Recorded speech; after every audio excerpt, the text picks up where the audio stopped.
Everything on OBS decided to crash. I literally started a stream and everything started breaking. And I start stream, like, you know, I have stuff set up like at least a good 10 minutes before I'm gonna go live to know that nothing's breaking.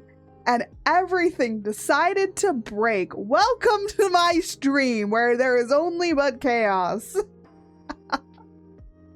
But today, everybody, we are going to be working more on the Tra comic. So, of course, I had to pull out the Tra model for this because, of course, I did.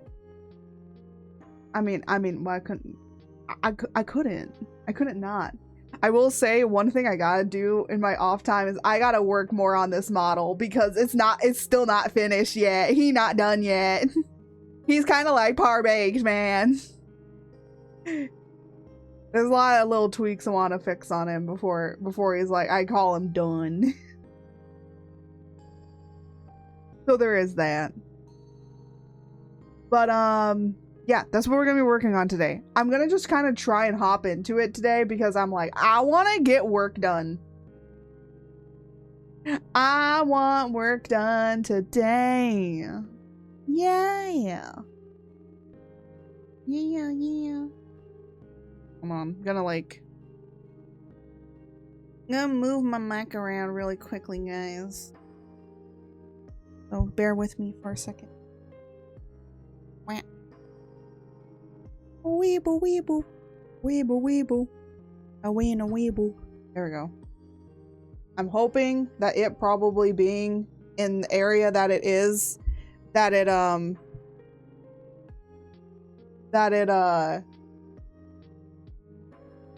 don't hit it.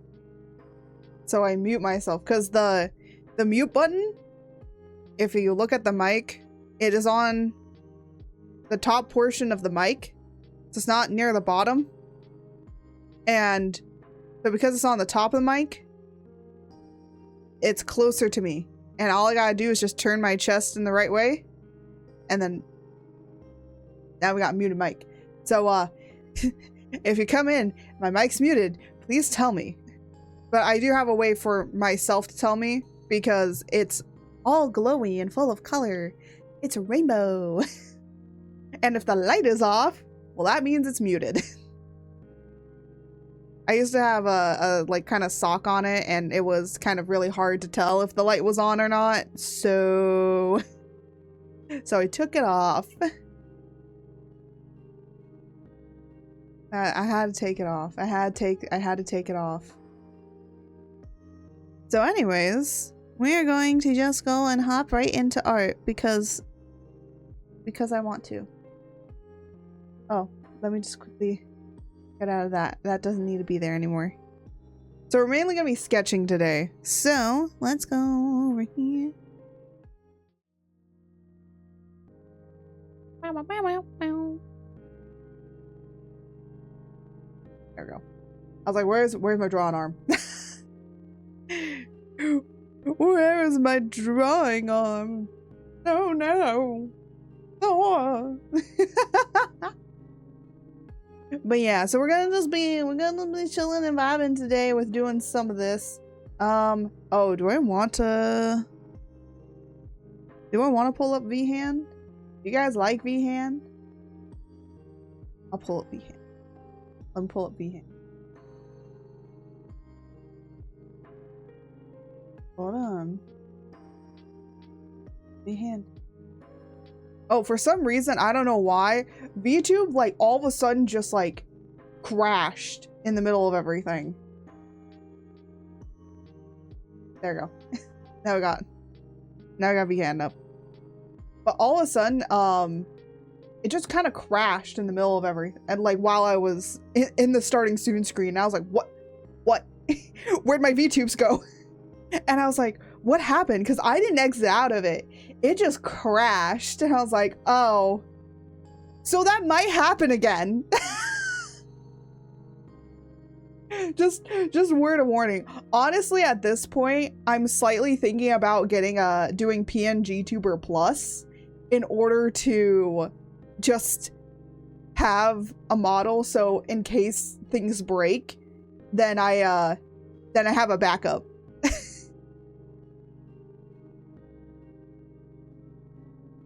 So I have a backup. I don't think that George or Fred would work though, which is sad. I need to figure out a different way for them to work. Oh. But anyway. So we're just mainly working on sketching out stuff. So I made sure to turn off all the text. So no text for you. You don't get to hear what they're saying because they say a lot of important stuff. You don't get that. None for you. None for you. You have to read it.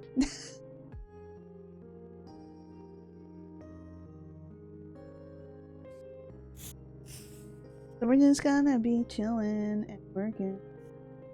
Working. Chilling and working. I think I kind of remember how to draw this character. This is a pointless character. It doesn't matter. The importantness is him. This is little Tra. Young Tra.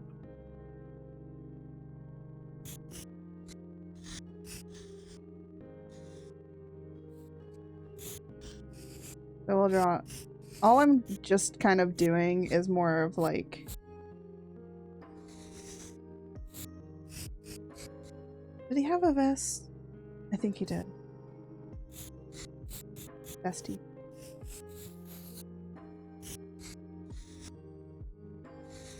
Oop. I don't need soft erase on these.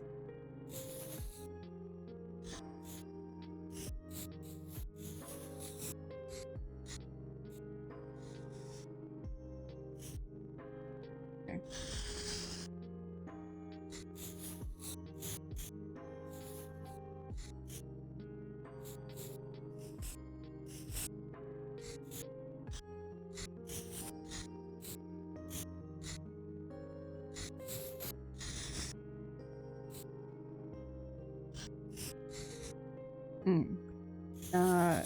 That is not how that works. I look at a lot of like fashion-ish stuff. So I know how like most of this stuff is very much structured, but also I've gotten used to drawing it so much that I just know. I just know when something's wrong or not.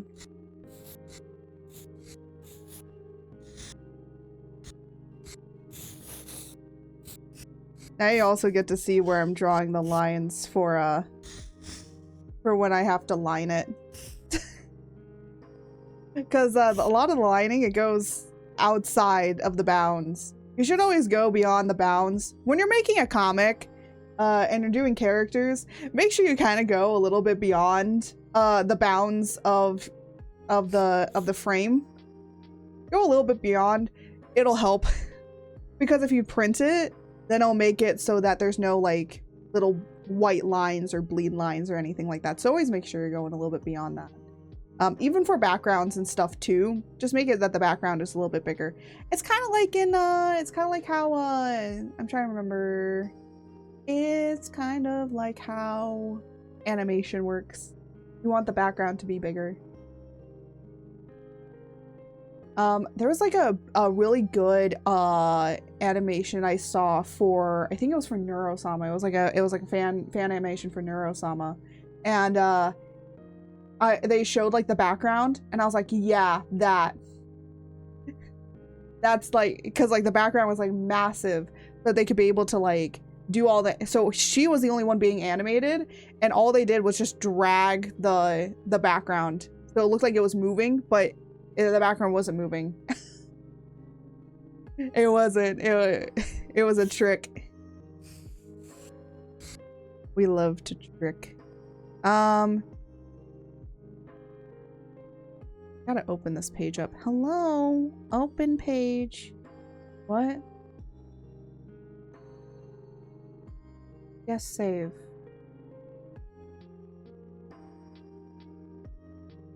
What the hell happened? Oh, no. Have both pages open, dummy. Dummy! Have both pages open! Hello? Knock knock. Thank you. Sometimes you gotta scream at it. sometimes you gotta scream at the thing in order for it to work. Why do I have to scream at you? I shouldn't have to scream at you.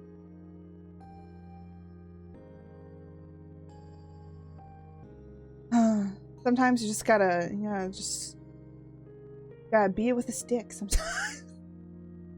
I was trying to remember how I had his outfit. That's what I'm trying to remember. But he does have his little hair. He looks so weird here, but I really want to redraw this, like him standing like this, but at the same time I kind of don't want to because he looks so awkward. I feel like it fits because he's so awkward. He's such an awkward... Rob was such an awkward child.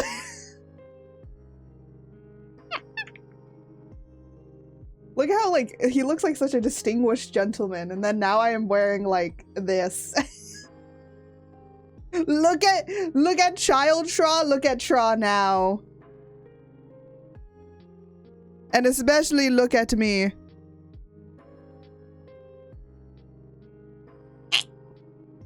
Traw then and Traw now. The difference is uncanny.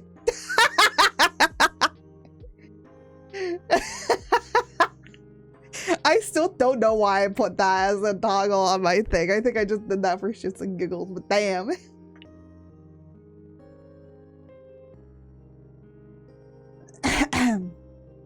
Anyways. I just wanted to remember. Okay, so he kind of has... Yeah, I didn't do a lot of detail. When you actually look at him, if we look really close up, he has, like, very minimal detail, but because when you back it up, it doesn't matter. So, yeah. I remember how her hair is. So her hair is, like, kind of braided like this. And, like, braided. And then... Oh, you could...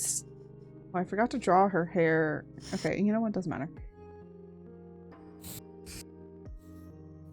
And then we have that. Okay, so let me remember how. Okay. Yeah, if you guys don't know, maids back in the day, they did not have like the frilly little straps. So this is more accurate to a maid outfit. So it was very basic. And they would not have the strapped frills or anything like, no, they didn't have that. They would take pins and they would pin it into their clothing here. And bear in mind that they wore layers of clothing. So yeah, so I wanted it to be a little bit more accurate. Even though that this is a fantasy world, I just wanted it to be a little bit more accurate to how they would actually have made, like, looked and made their clothes. So yeah. So I just wanted to check.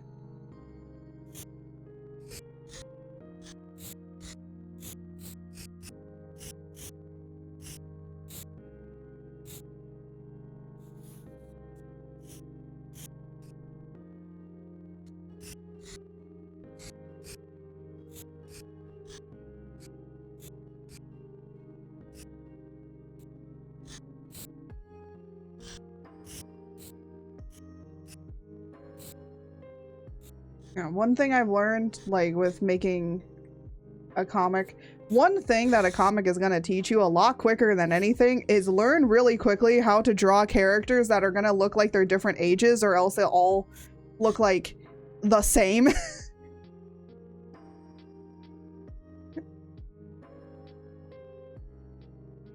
So comics teach you really quickly how to do, I will say not comics, but it'll get you used to making characters of different ages.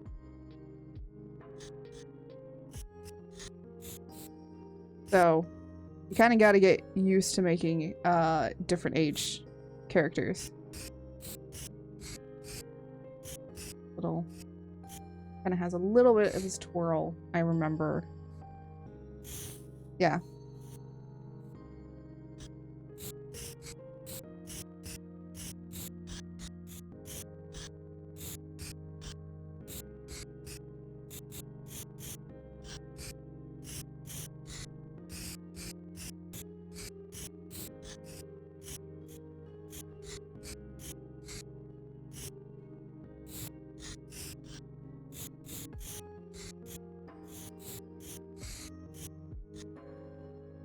There you go.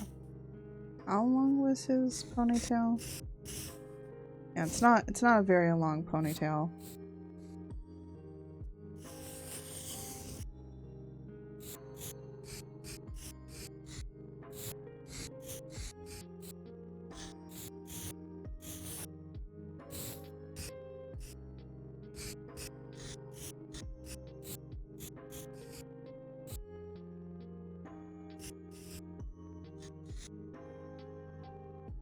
There was like a thing for kids where it was like you kind of have to draw it more down here.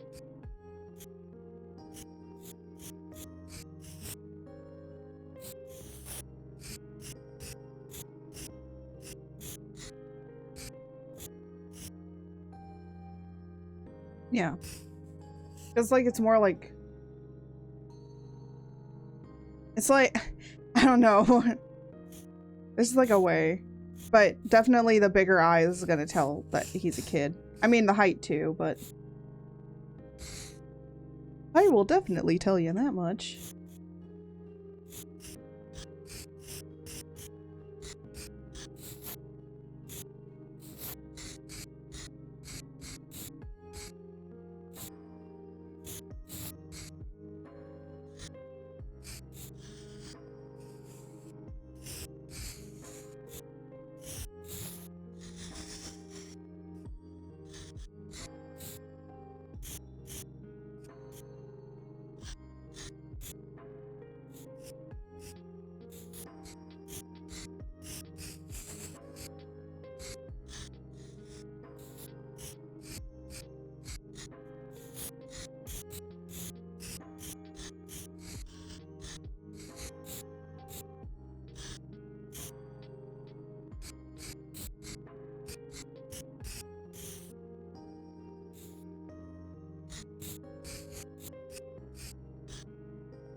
I'm just like checking to.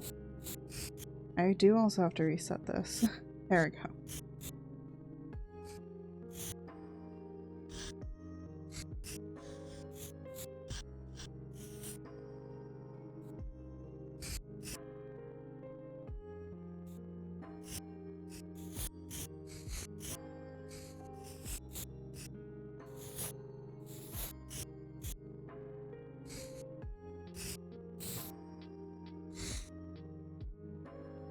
Oh, excuse me.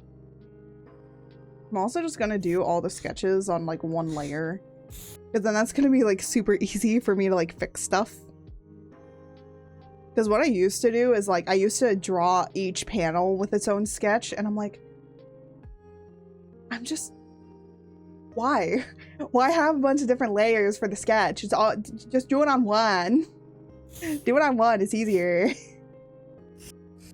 Do it on one.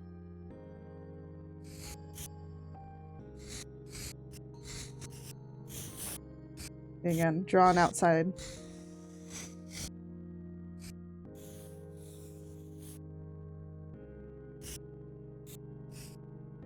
And then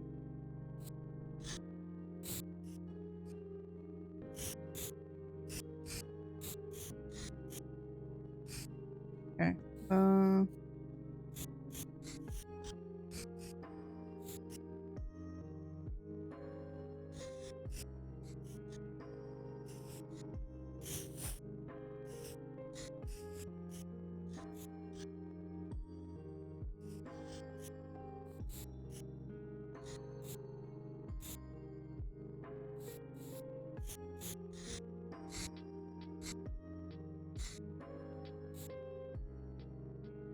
It's not, she just needs to have her mouth open a bit.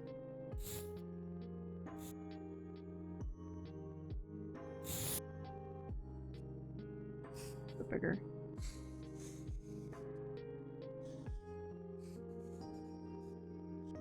There we go. I don't like the whole entire anime mouth thing where they do the little thing like this, and then they have right here where they do the little anime mouth thing where it's like this, and then you have them talking like this. I don't like that. I don't like that. It doesn't work. It doesn't work with like my style. Okay, so she kind of has like a owner and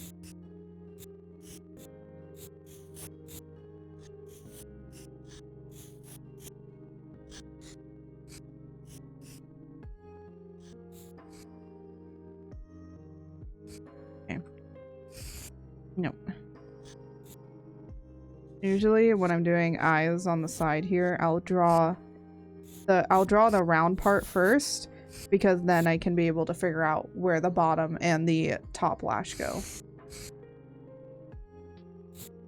So she has a very narrow, flat.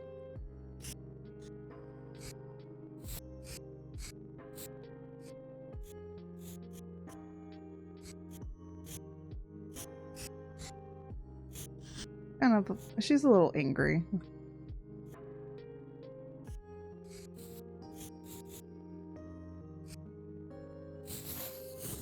Or you know what? Let's make her a little worried.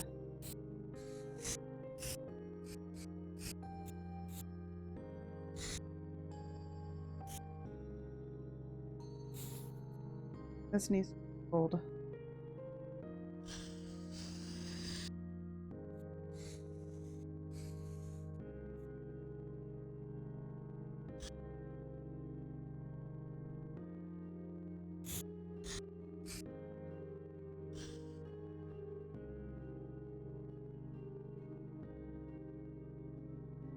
Or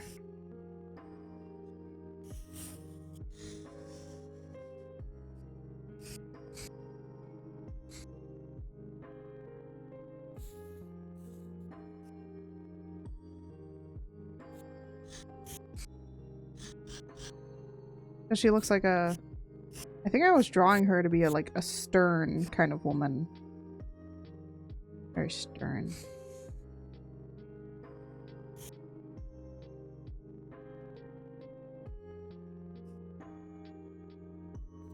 Oh. This, yeah. I just need to look at the text really quickly.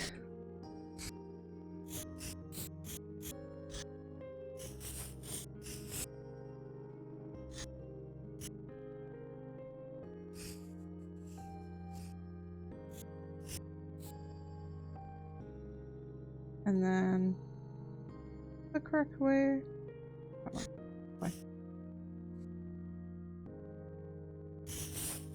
Okay. I just like remembering how her hair is.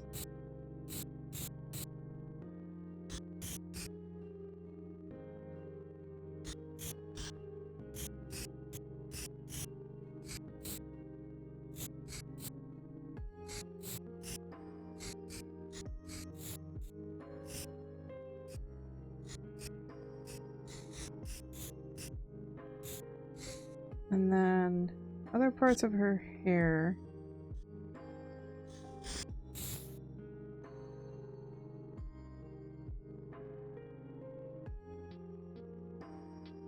They're braided here on the sides and then round about.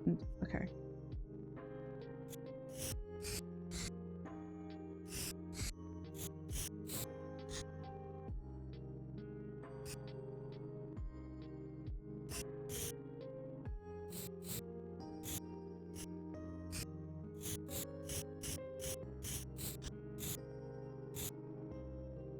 Oh, why am I getting the handout? I don't need that.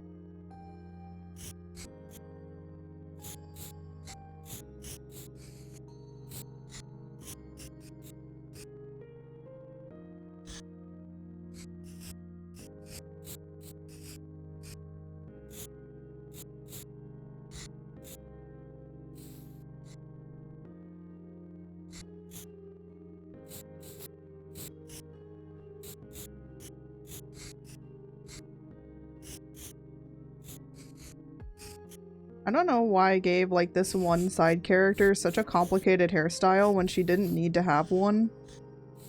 I don't know why. I just did for some reason.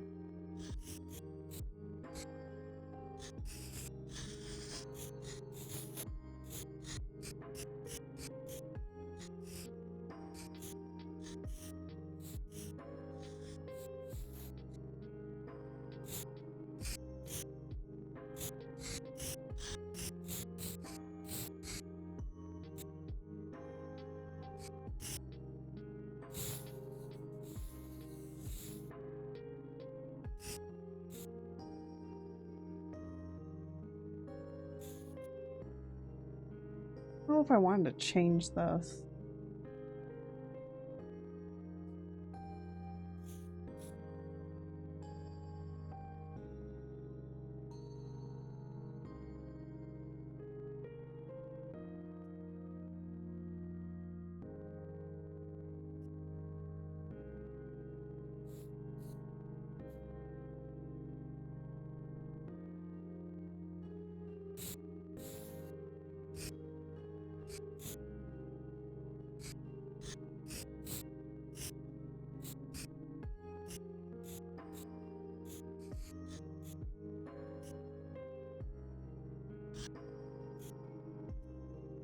I know this looks weird now, don't worry.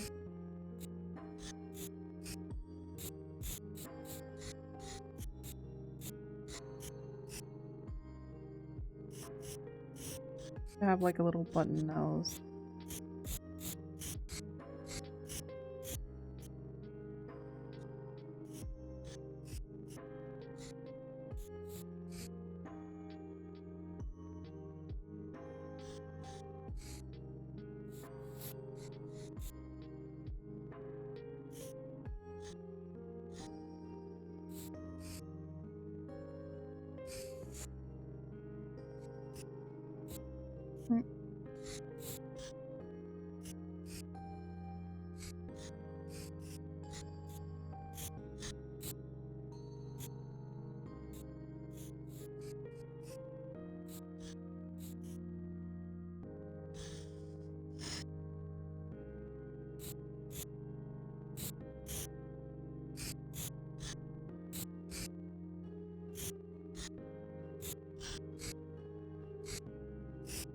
A lot of this is just like trying to focus on remembering how they're supposed to look. When we get into like adult draw, it's gonna be easy because I remember how he looks.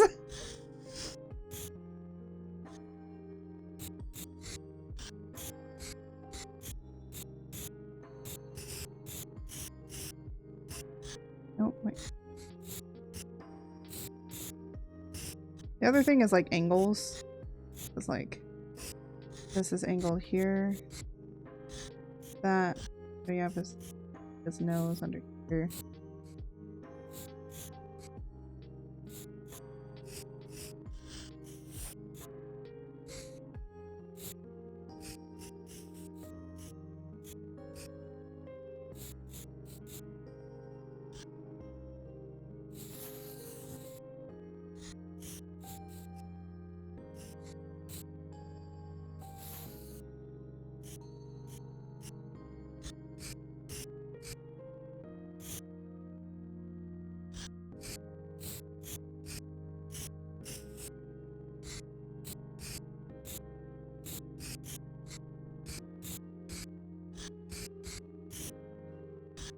What the heck is that? Oh yeah, I forget that yeah, I forget to turn stuff off.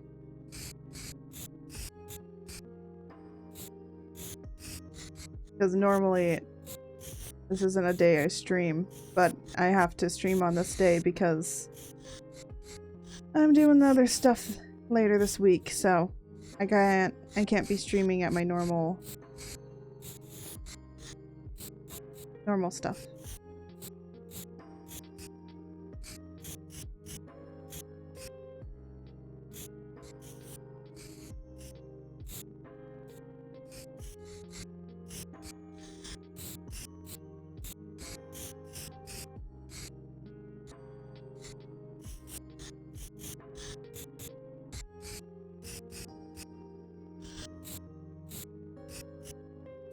It's also very interesting, like, you know, I was like thinking about giving like this kid young Tra, like other kinds of clothes, but then I was like, nah, let me just like put him in something more like, you know, that he probably would have worn. And considering that we're going a lot of fantasy European-ish style, right, I'm doing that. There's a little kid waistcoat. I don't think I had him like wearing a tie or anything though, but I think he needs to. Yeah, and this I don't, but you know, I'm gonna keep it that he doesn't. Keep it that he doesn't.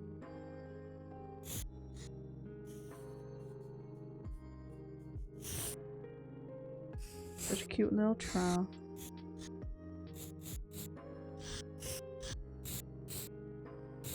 By the way, this is an image I've used a few times before, and I don't know if anyone, like, has noticed where I use it, really.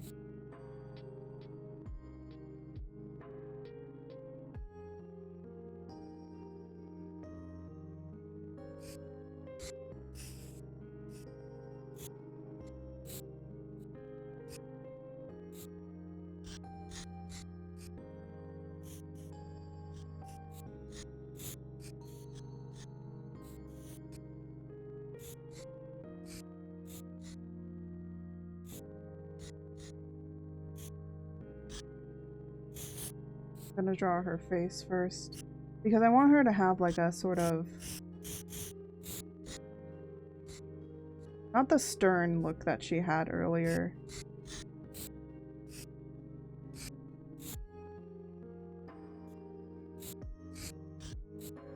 But now much more of like a caring.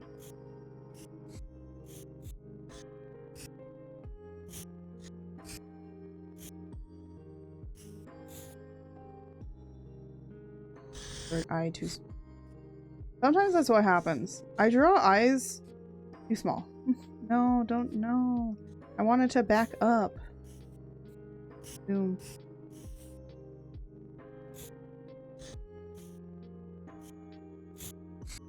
I'm just trying to like lay down the sketching really quickly. And then what I'm probably gonna do another time is do a second pass. I don't like it. Like this eye! I don't like it. I don't know if it's the color. Sometimes the color messes me up with eyes.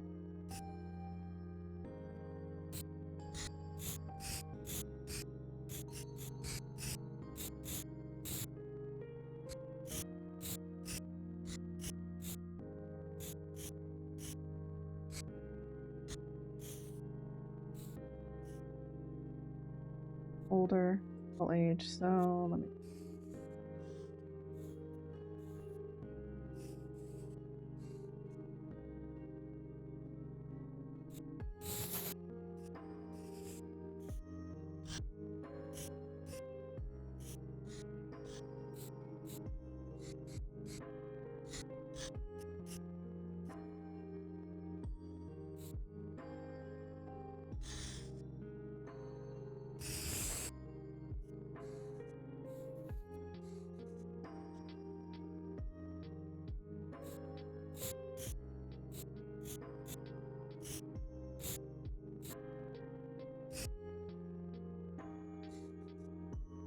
She looks like she's happy.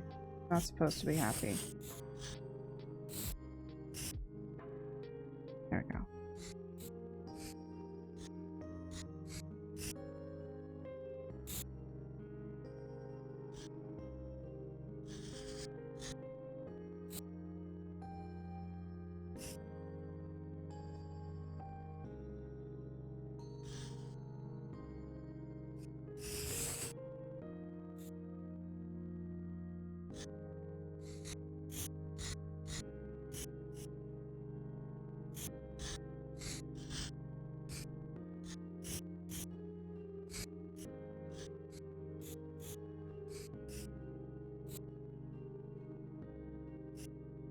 There we go.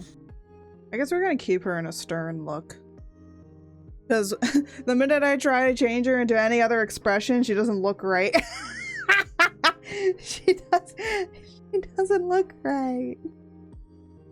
She's just a stern woman. Got a woman with a very stern looking face. Maybe I just can't draw people with like flat, stern looking faces to do other expressions.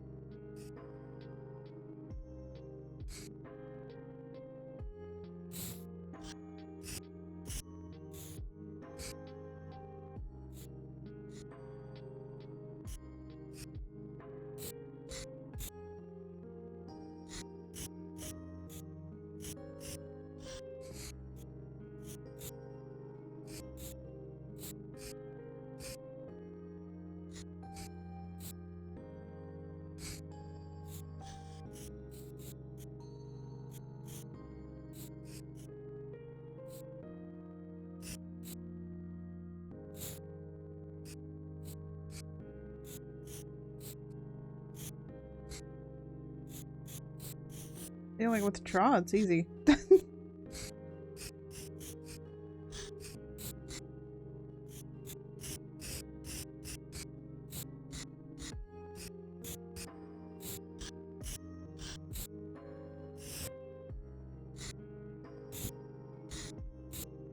I also just gotta make them have very roundish faces.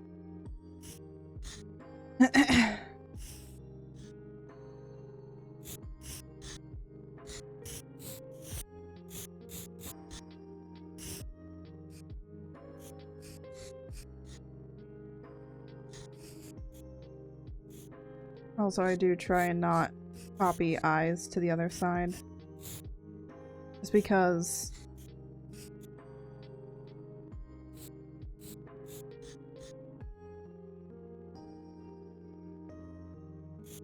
Oop, wrong.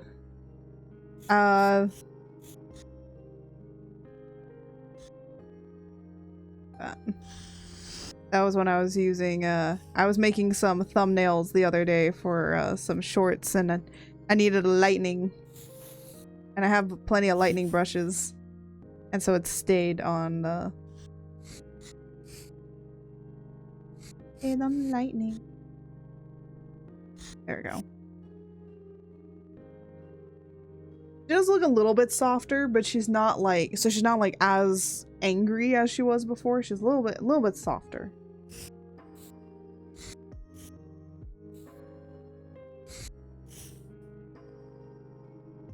Oh, little Tra.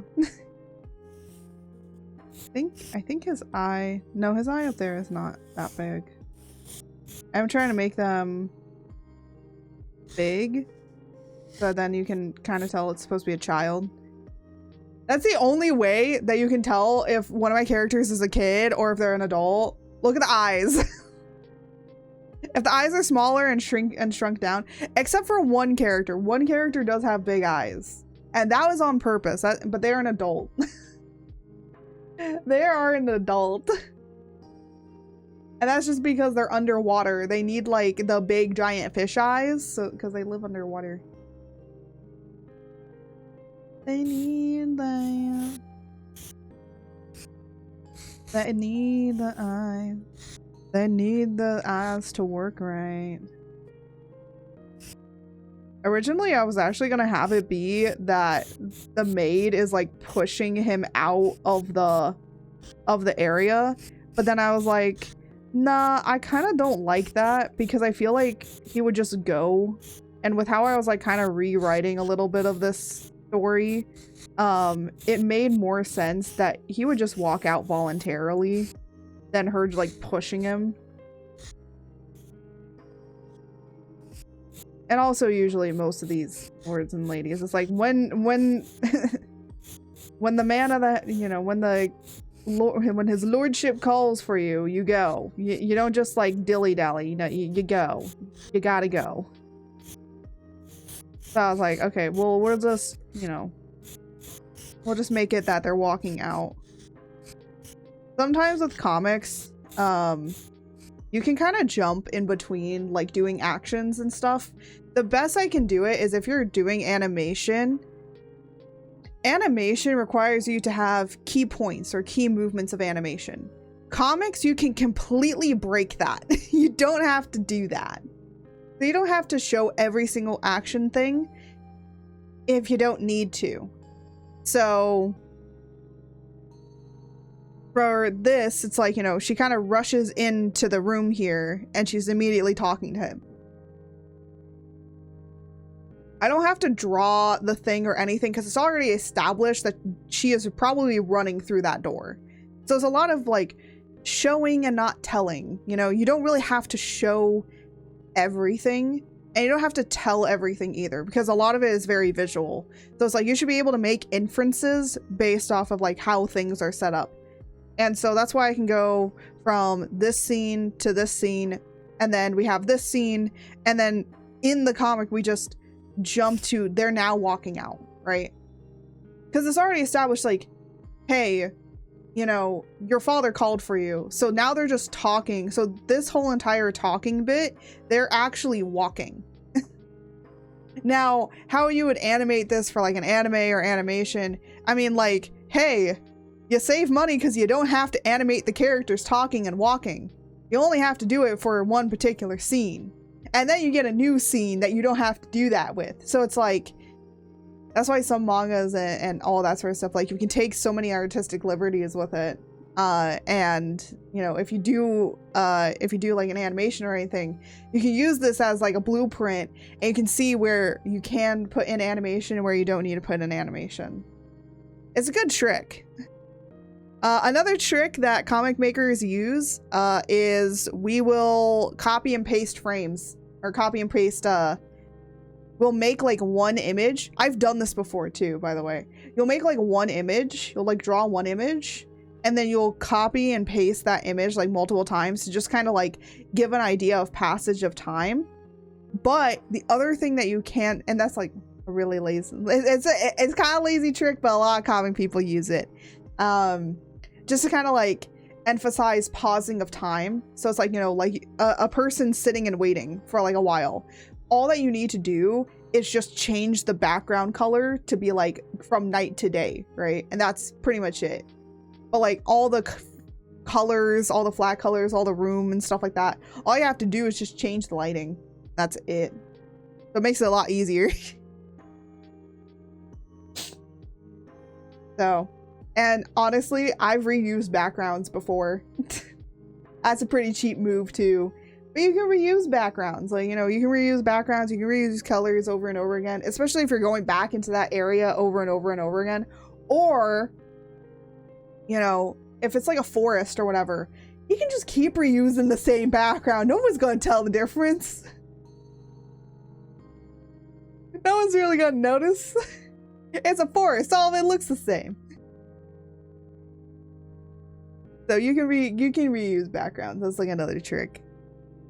So, and this is like another way to just like cheat it a bunch is by like making it easier, or trying to like make it as minimal as possible. But then you don't have to draw every single itty bitty little thing of everything that needs to go in here, right?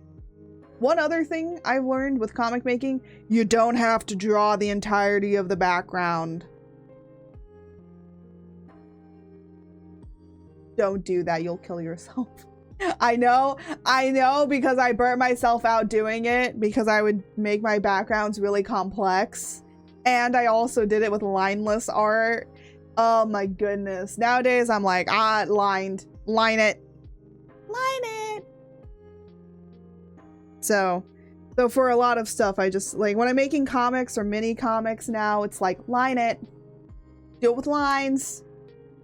It's easier to fill in the color, it's easier to do everything. Because again, if it's like an illustration artwork, like I'll do that without lines. I'll do that without lines because like I can focus so much more. It's like one illustration, it's one thing, it's one blah. But when you're doing illustration work and you try to turn that into a comic, I'm gonna be honest here, my illustration work does not work for comic making. I've learned that really, really quickly. It's beautiful. It does look really good, but it doesn't really work overall with the speed that you need to be at for comic making. So I was too slow.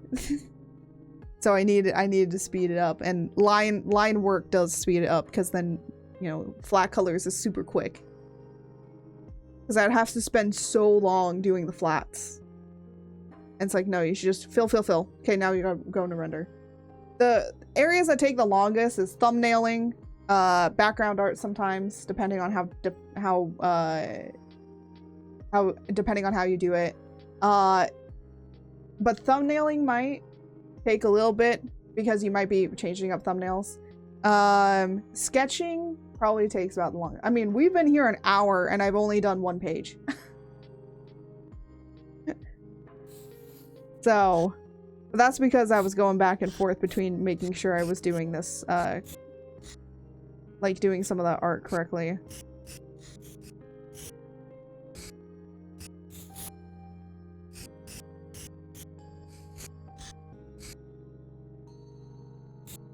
Oh, by the way, quick trick on sketching or drawing. If you're drawing and you have a person that's wearing like a dress here, right? And you're like, okay, well, I want to emphasize that this is the leg that's coming forward. Super simple. You can do lines. Just do lines. And then what you do with rendering is you put a shadow here and you put highlight here. So make this highlight, make this shadow. That is how very easily people will be able to tell that this person is walking forward. Okay, so you can add lines and you can add and you can do that shadowing. So line it and you know, put lines here. You can put lines even going up here, kind of like making it fold forward, so the tension is being pulled this way, and then you can make some tension like go backwards to push it back. It depends how you kind of want to make the folds and everything. Also, again, references, but normally with how it is, this will be a fold, or this should be a fold here, then this will be highlighted and this will be in shadow. So that is how you make it look like a person is walking forward with a dress. So yeah, because when a person is walking, so you have the legs, you know, you have the legs like this, right? So a cloth is gonna fold around that way. So there'll be highlight here, and shadow right here. So that is another way to thinking about it. Because yes, it's a dead on set thing, but if you really want to break it down, you can just kind of think about it like that. So that's a cool little thing to keep in mind when you're trying to draw a person like walking at a dress forward. Because one, references. I learned this because of references, right? And I also just love drawing folds on clothing. I just love rendering clothing. So I just got really good at rendering clothing. By using references, by looking at references, by seeing how things work. And everything. You can see a lot in my in my art over here on this little thing here where it has all that stuff. You'll see like a lot of the stuff is very, very nicely rendered. Because again, and sometimes like I forget, and so you know what I do? Pull up more references. Go and study more references. You go and do that, and that's how you do it. So yeah. That's a cool, neat little trick. So let me just erase this then. Because that doesn't need to be there anymore. Yeah. And by the way, you don't need to put a thing here. No. Just kind of make it look like the dress is being pulled forward. And then the dress is coming back. Another way you can also do it is make here come out this way. So it kind of comes out this way forward for this one. And this one looks like it's coming back. Because then it also looks like it's pushing the fabric ahead forward closer to you And this is being pulled away from you. So see how that kind of already looks like this is coming forward and that's going back? You don't need to really do much. Now, if a character is like sitting and they have like their legs apart or one leg is up, then I would use like a this kind of thing. And then you would make shadow in the middle here, and you would make the highlight on this side, and you would make the highlight over there. So there's a few different ways of how you can make it look like a dress is actually moving the way that it's supposed to.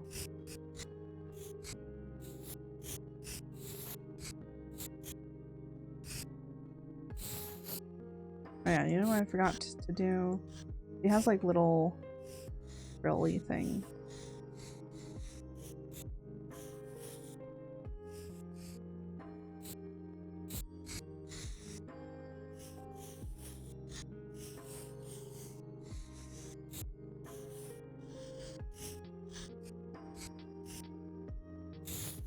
There's like a little frill to her collar.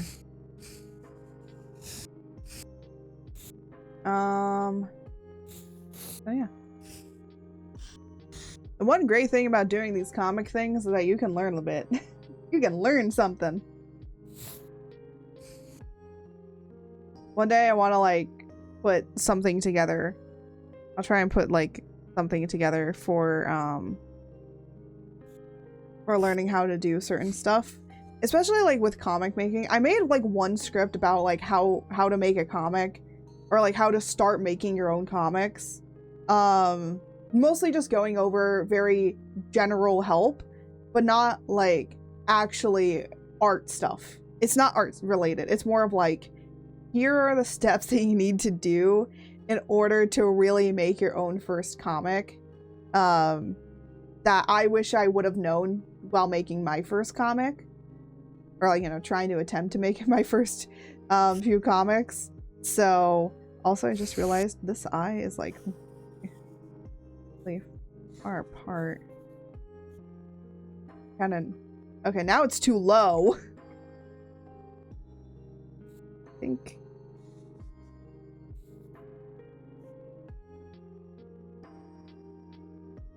Okay, yeah, it's just, I think it's just the other, no. Stop that.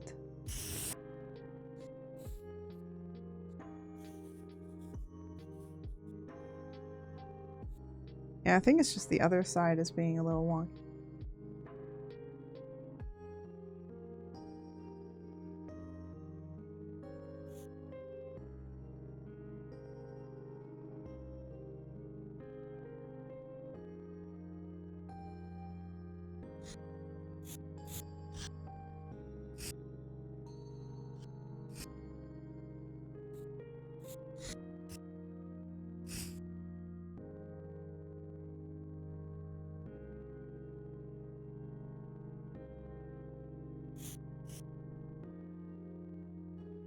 Sometimes eyes be weird.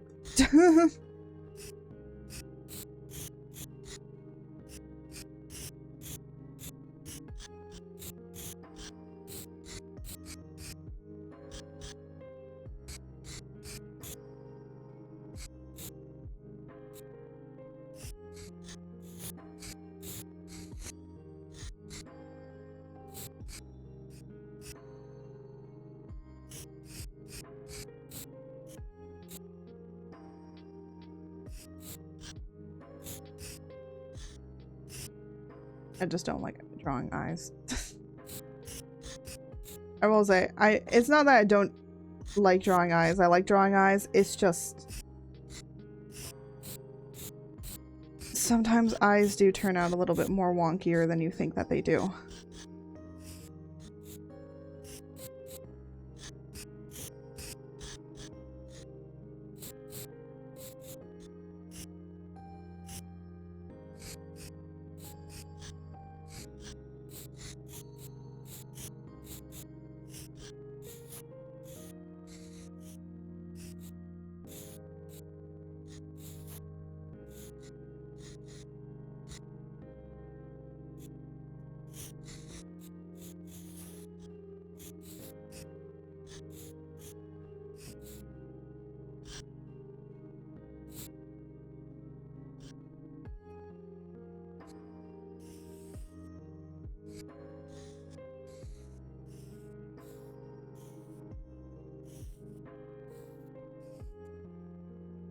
Yeah. And you gotta fix a lot of things.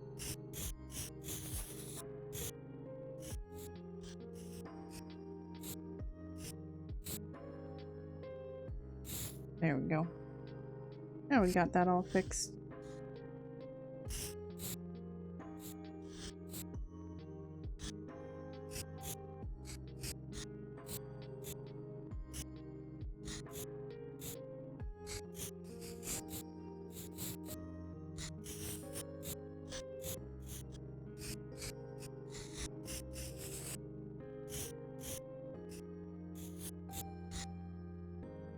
And just sketching out the shirt here.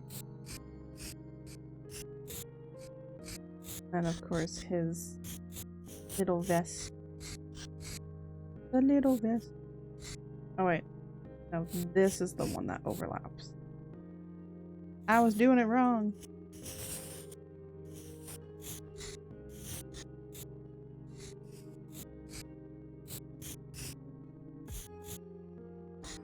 Actually, I need to double check because women's is like, I think women button ups, because men's button ups is on one side because men would have like the maids or whatever dress them. Women is on the other side, like had switched over to the other side. It used to be that they were on like the same side for button-ups, but women's button-ups are on the buttons and the little things are on one side, and then for men's it's on the opposite side. The reason it's like that is because men, it's like, oh well, someone else is already dressing you up, so it's easier for the men to be on a certain side because that's easier for if somebody else is buttoning you up. For the women, it's easier because you are buttoning yourself up.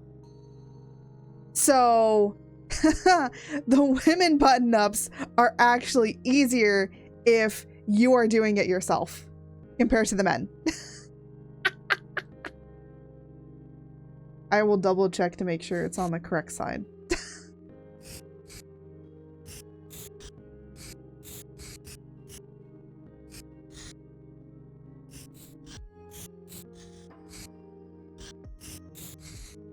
Yeah, he's got his little kitty waistcoat here.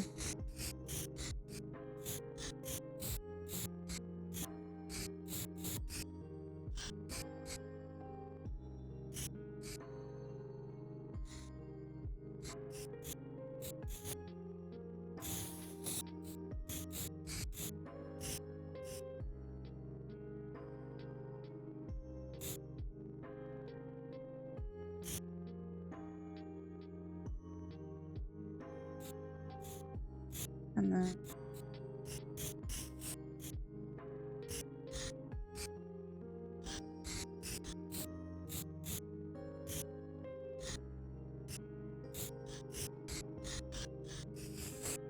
I do draw it differently because these 3D models, by the way, is like more for an adult body.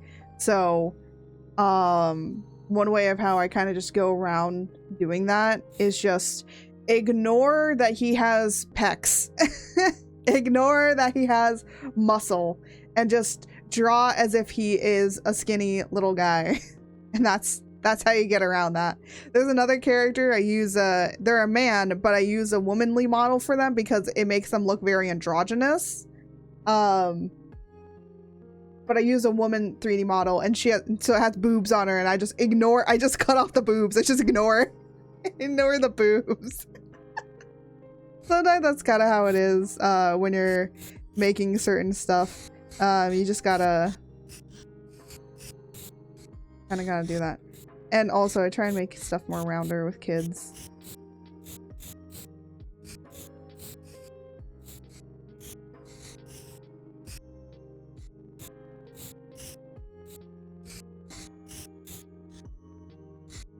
Just with kids, you know, you just gotta make, I notice, like, depending on how you want to do it, you can either make them, like, if they're a toddler, make stuff, like, round. If they're a baby or a toddler, make their body kind of roundish, because they got that round pudginess to them. Then once they get to, like, kid, They kind of are like sticks. They're kind of like sticks. And then very boxy, very kind of a lot of boxiness to them. And then as you know, the women grow a little bit older, you know, once you're starting to get up to about your 12s and 13s, you can start adding little bits of curve, but not too much. We're not looking for curvylicious out here. And then as you get into actual womanhood, then, you know, women got curves. Sometimes they do got a lot of curves, sometimes they don't got a lot of curves. Depends how you want to draw your woman. So that's for women. For men, you know, they get more muscles, so you're going to end up either having them be more angular, or if you're drawing a person that is a bit more bigger or has some belly pudge to them, you know, you draw them how you need to. But most of the time with kids, there's pretty default way of how you have to draw them. And, you know, everyone has their own way of drawing kids. Especially when it comes to like comic making, characterization, all that sort of stuff. By the way, I don't know why I need to say this. Me talking about how to draw kids isn't weird, because why does it feel like I need to say that?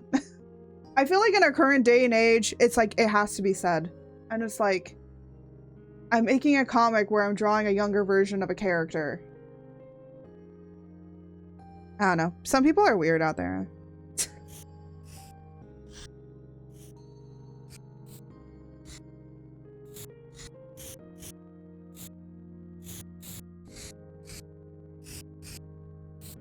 Oop.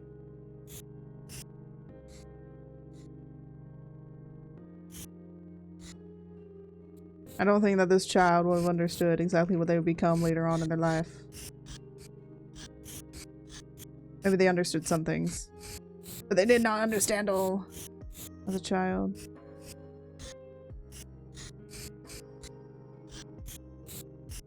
I think as kids, like, we never really know what we're gonna really grow up into. We kind of have all these aspirations that we want to meet, but we don't really know if we'll ever, like, make them, you know?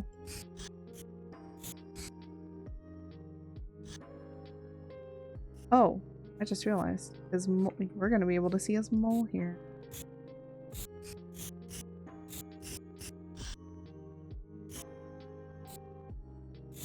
He has a mole on the side. But now we can see his mole. Yeah. Yeah, because this one we don't. This one we do. This is like the cutest thing I'm gonna draw, probably.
Oh my god, it's getting hot in here. It's already 84 in here? Holy shit. I was like, why am I so hot? It doesn't get this hot this quickly. Holy snap.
There we go.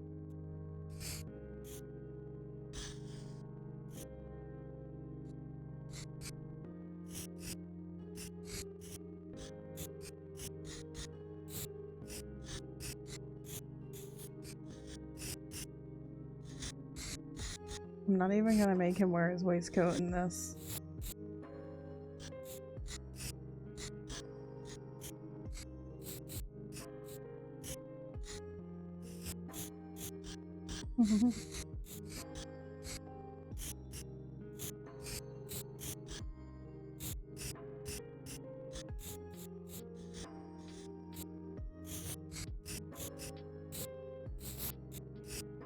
It just looks like a normal, happy, fun kid.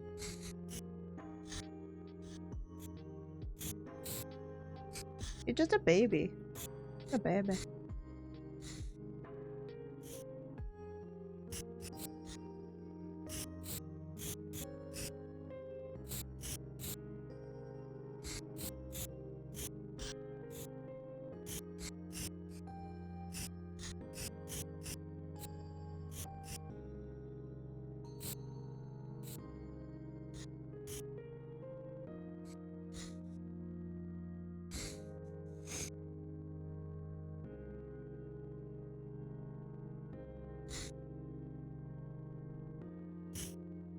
That's one page done.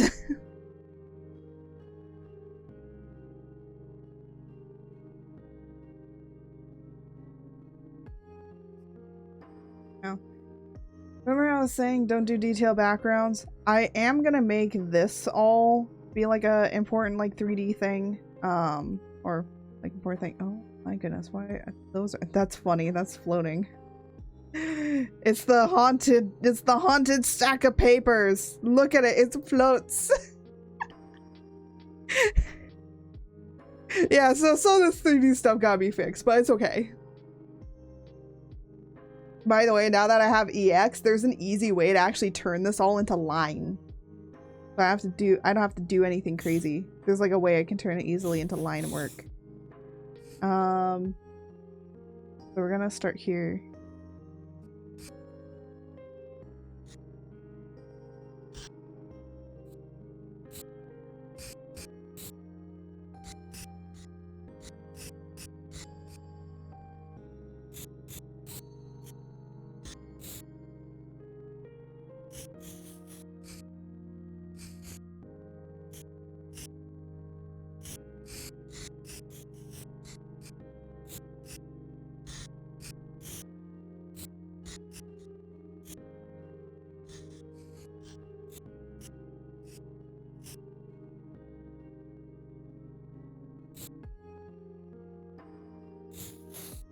I still am gonna be figuring out what I'm gonna put here, by the way.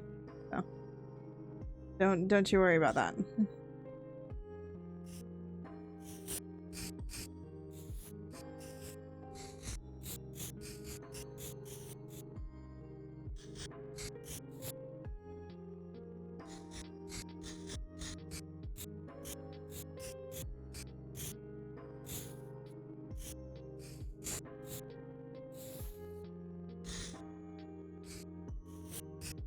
I'm not really gonna do the hands very much yet, just because there's certain stuff that I want to do with something first.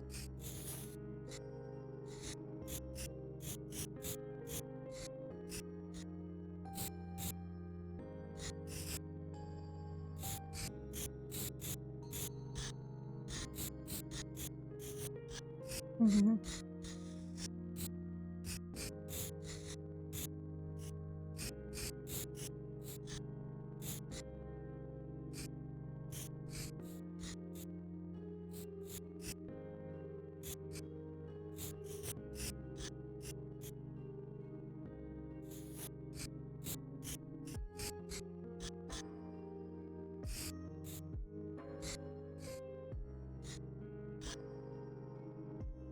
I think I need to do it this way and then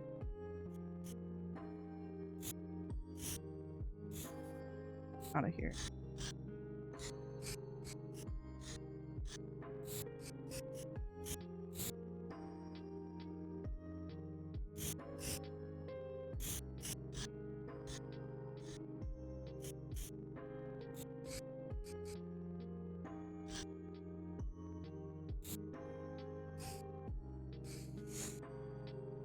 He's like a bit nervous.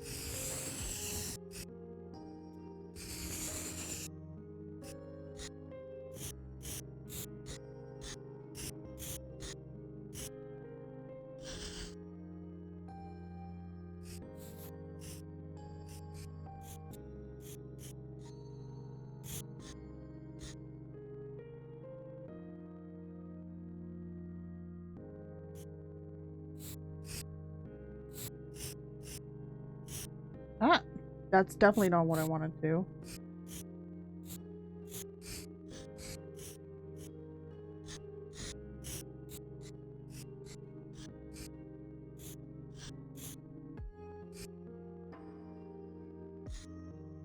I look up nervous faces.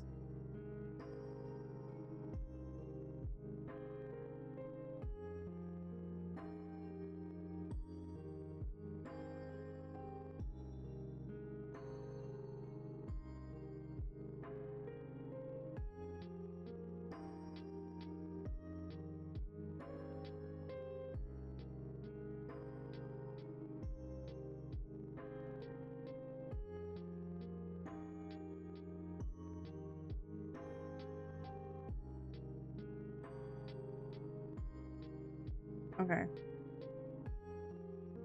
I think it's the eyebrow.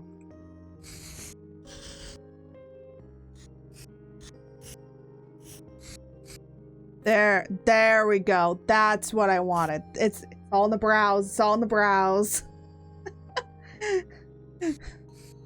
References, people. References.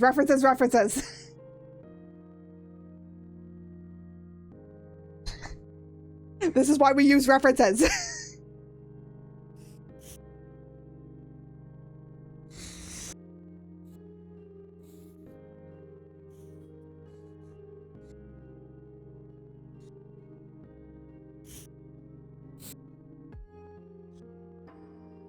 Because then it makes him look... And I don't have to do a lot of detail here. As it will be from this far away. You know, it's gonna be a pretty far distance. I'm not even gonna draw the other eye here. But let me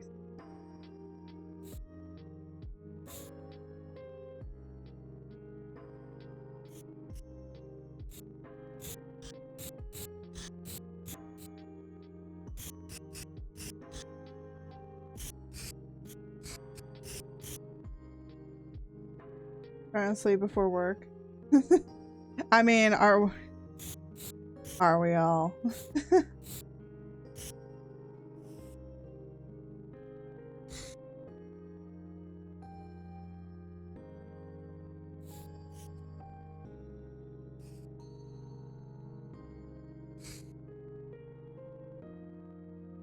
I'm just working on comic.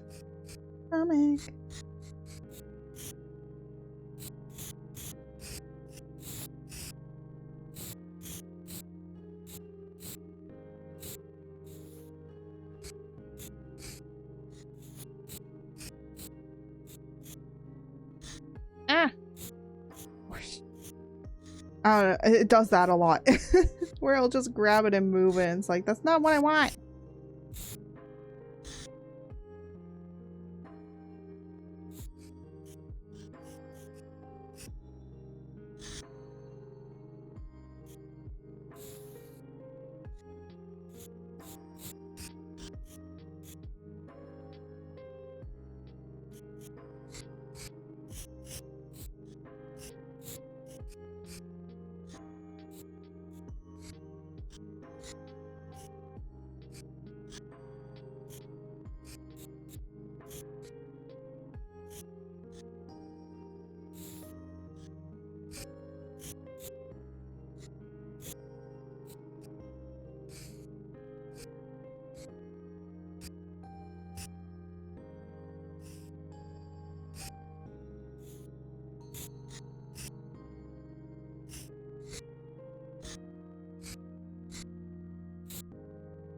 Trying to make him have a lot of harsher edges to him.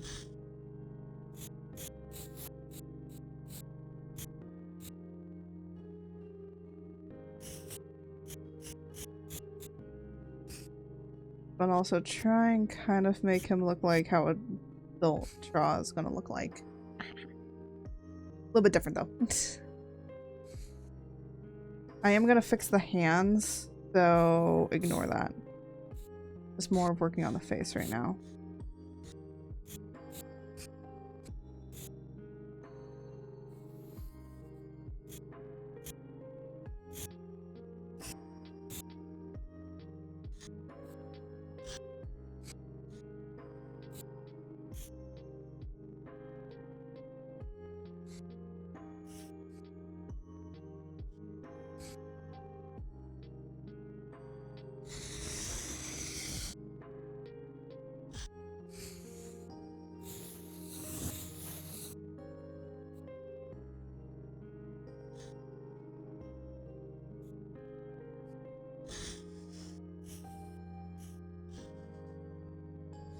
You know what someone did? They did this. They did that once. Honestly, all I'm trying to do... Ooh. I'm not gonna just like copy it completely. What I'm going to do is actually take it.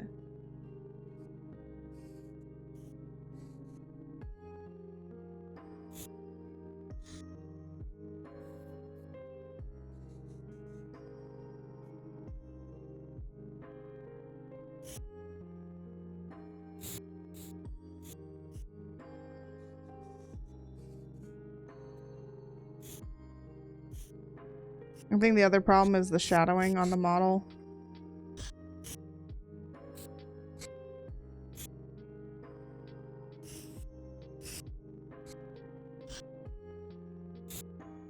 It kind of messes it up a little bit.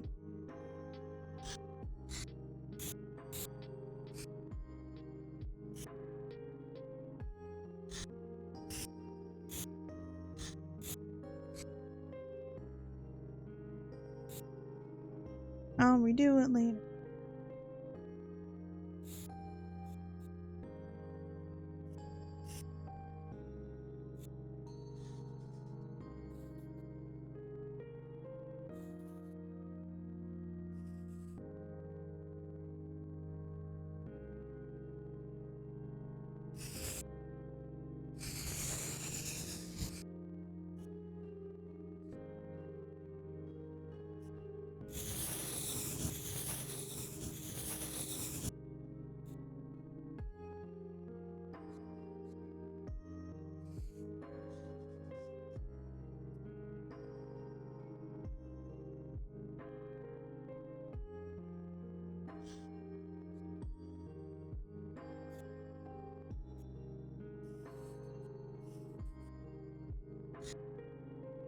There we go.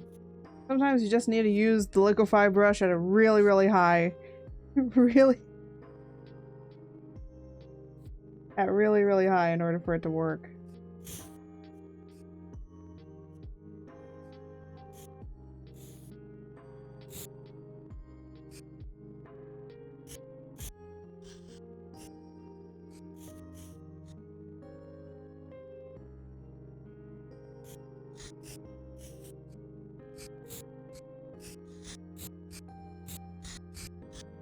I'm gonna actually draw his arm here first. I don't want him to have these little dinky wrists. No.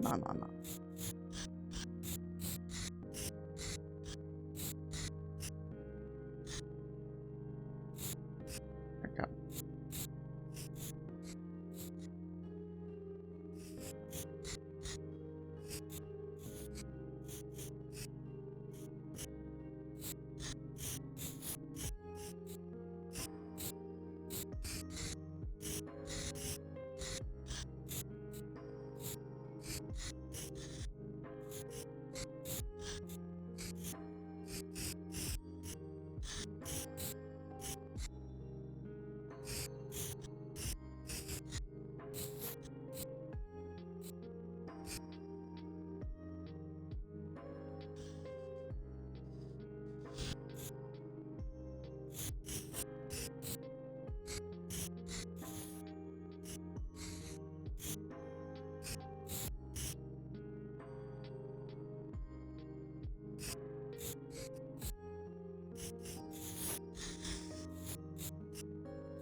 want to make him look very angular.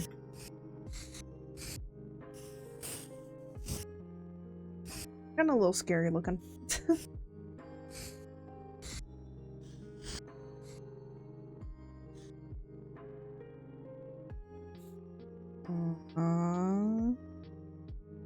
No.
I'm trying to make it more like slick back hair.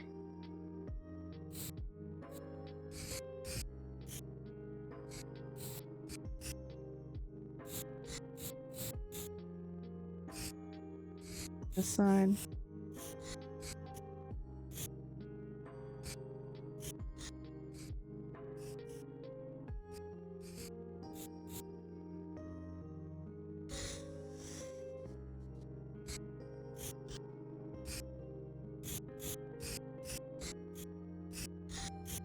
Because he's supposed to be like a military man. He's got his hair back. He doesn't have his hair just all over the place.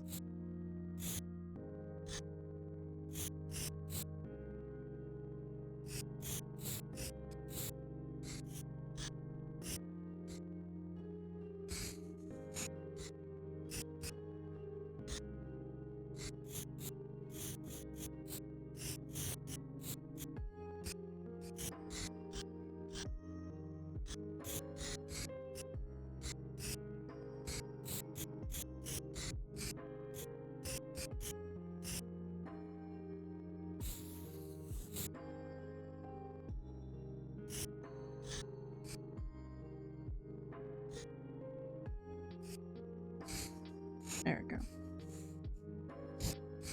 He looks like a very scary.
No.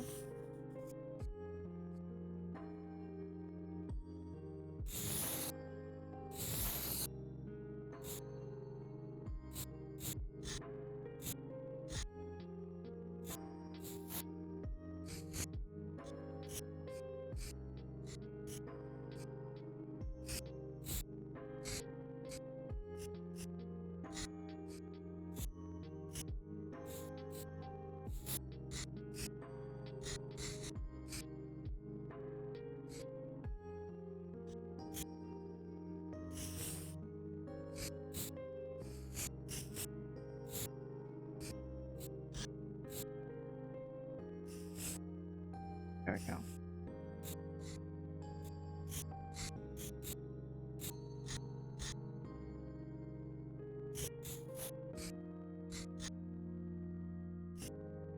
He needs to have a bigger nose.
I don't know why. I kind of want to make the dad look like a JoJo character. I kind of want to make the dad look like a JoJo character. That'd be fucking hilarious.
Although this is, a lot of these brushes are too big for what I need.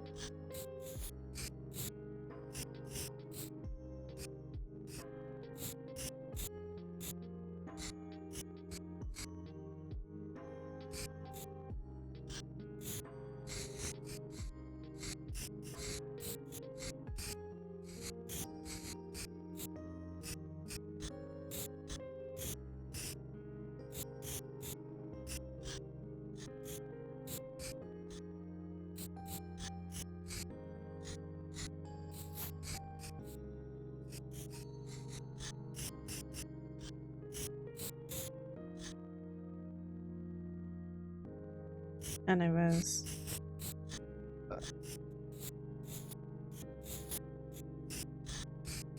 You know what I want to talk about, really?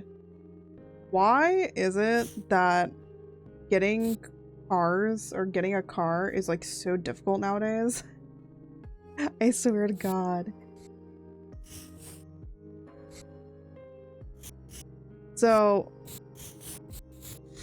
Mama Art and I have been looking at new cars, because one of the cars that we have is no worky. It doesn't really run very efficiently anymore. It used to. It was pretty reliable when it needed to be, but it is now no longer any of that.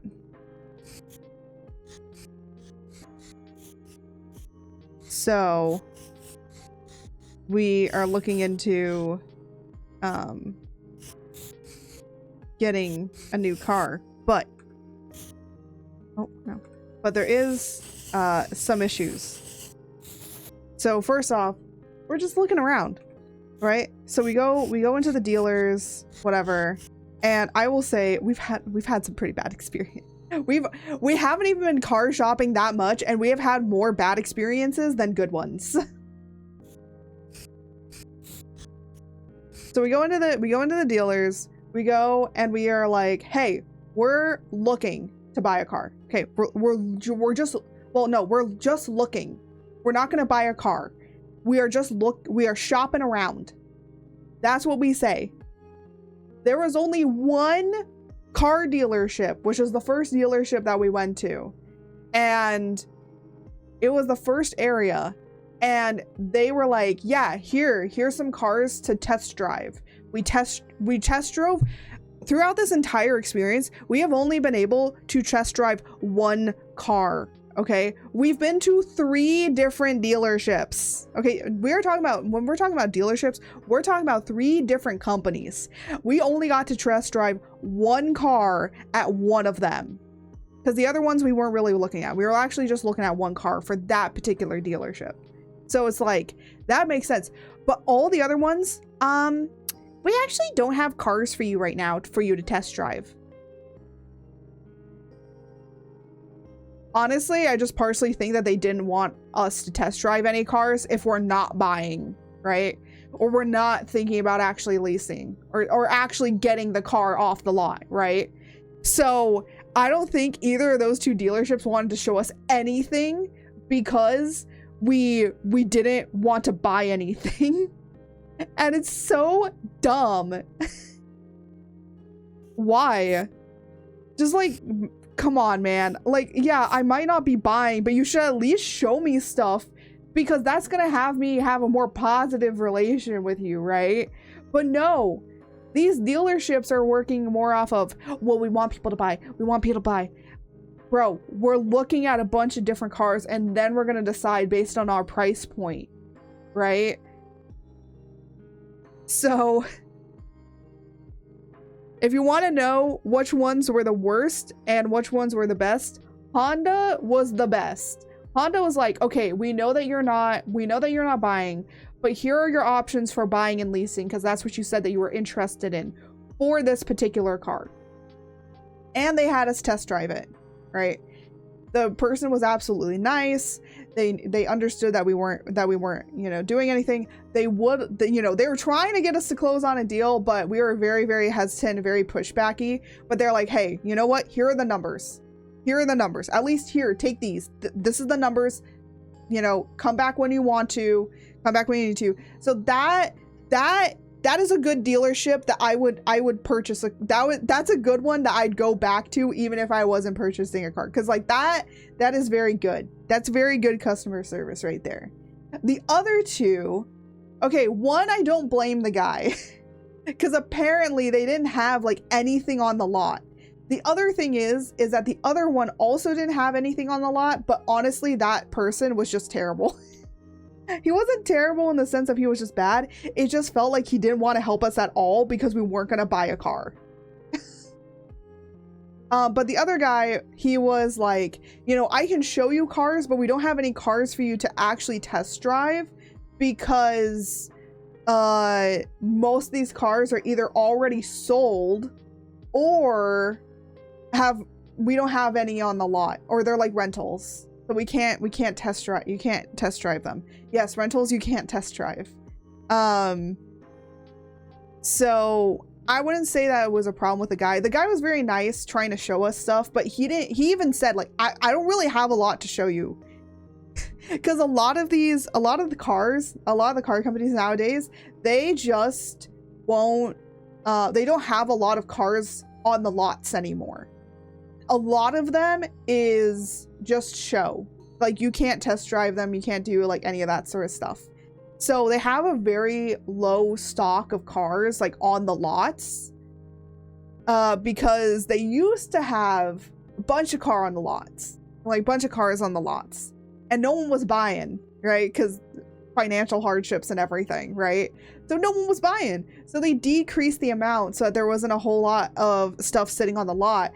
But now it's causing another problem of now there's not enough cars because now people are like, I guess, buying cars more now.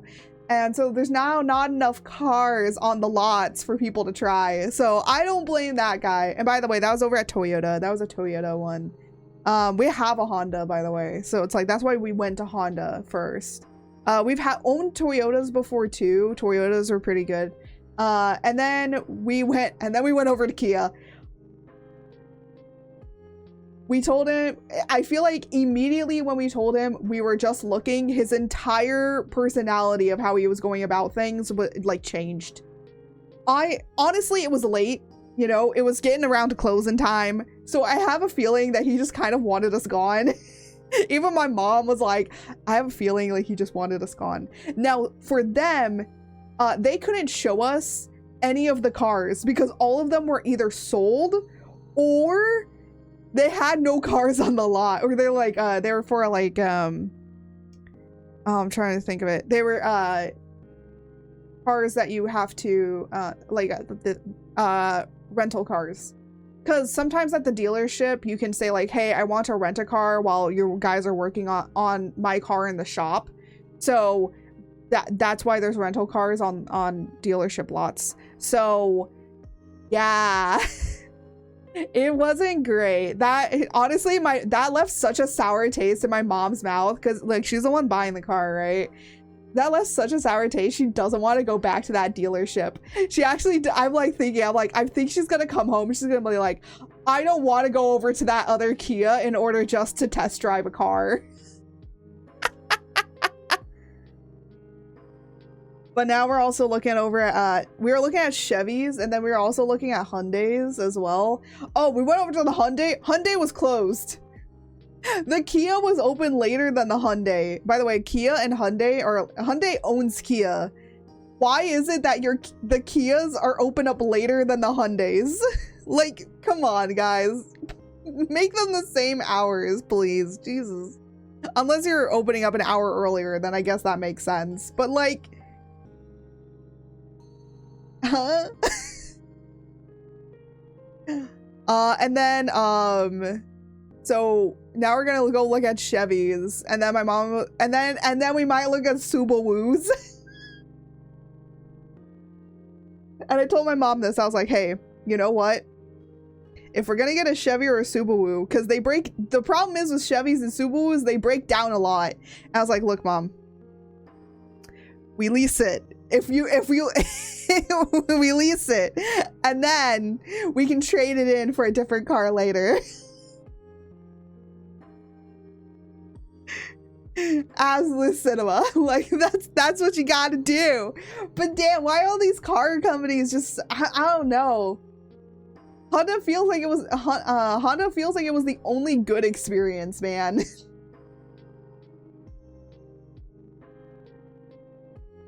And you know, we were actually really thinking about like purchasing a car from Honda, but like not that day, but we were kind of thinking about it after we had gotten home. And then my mom was like the next day, and she's like, I don't want the car. I was like, okay, why? She's like, it's too big. I'm like, yeah, you were saying that earlier in the shop. So I was like, yeah, that makes sense.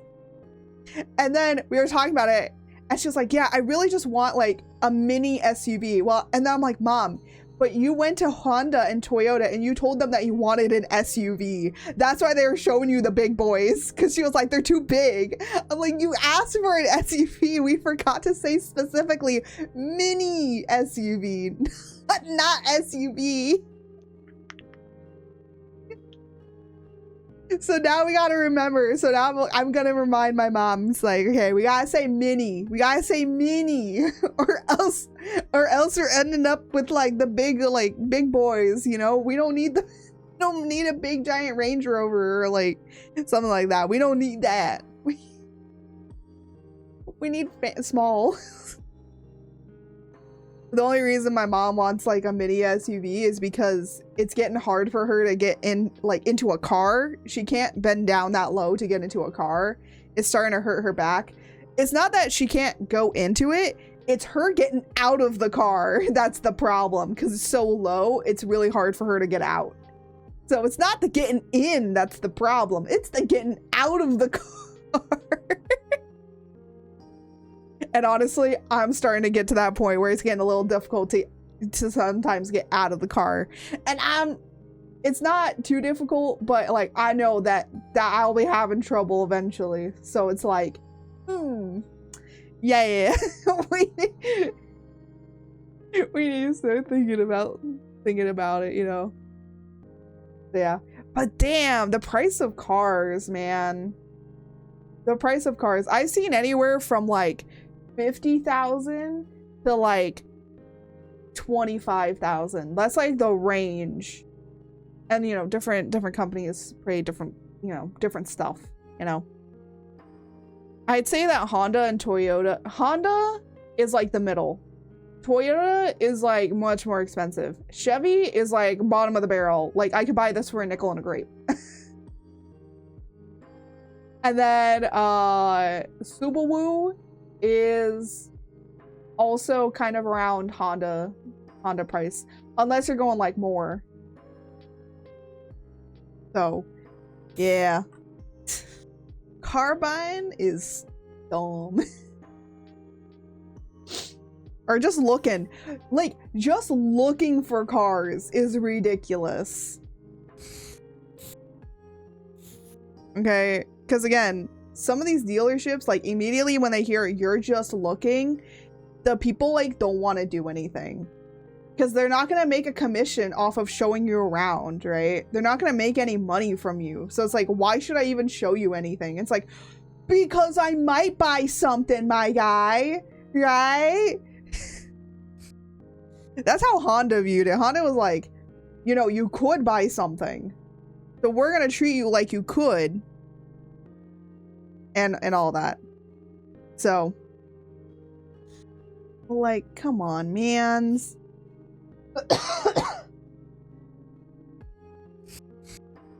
Oh. Yeah, I could probably complain about car buying, like, a whole lot. Because it's just so dumb. Honestly, if I was a bigger content creator and I could buy my mom a car, I would just buy her a car. I'd be like, Mom, whatever your car is, I'll buy it for you.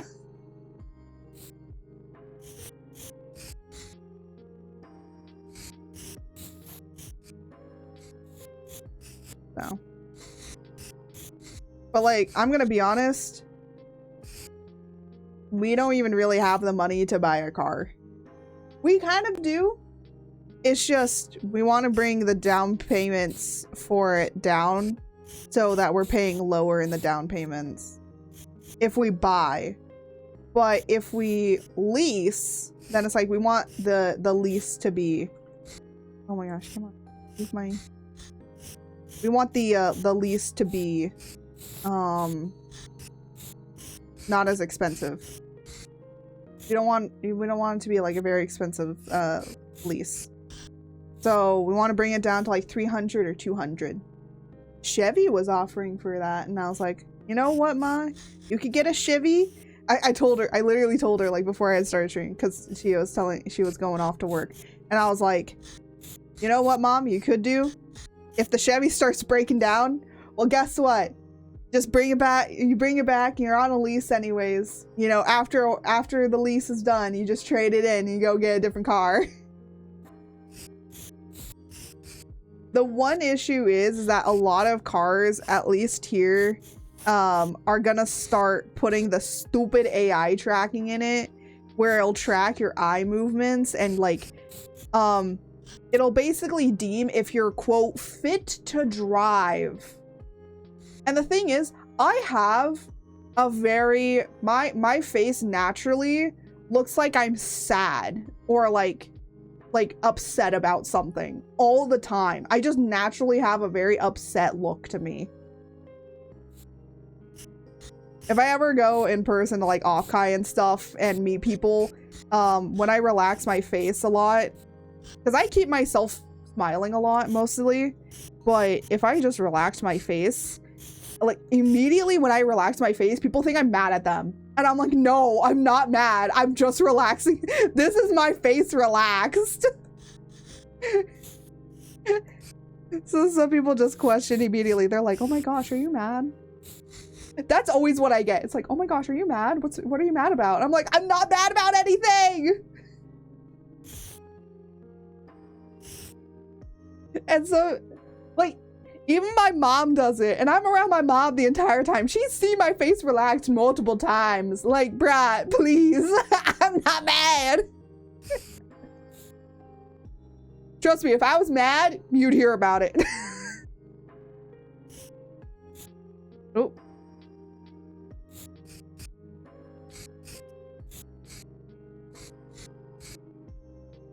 When I'm mad, I'm a loud mad. I'm a loud mad person. I will not like stew in my mad in me being mad. I will tell you why I am mad. I will never be just sitting there in silence. Unless I purposely do it because that person like made me too pissed off or something like that. Then yes, I will. But most of the time, no.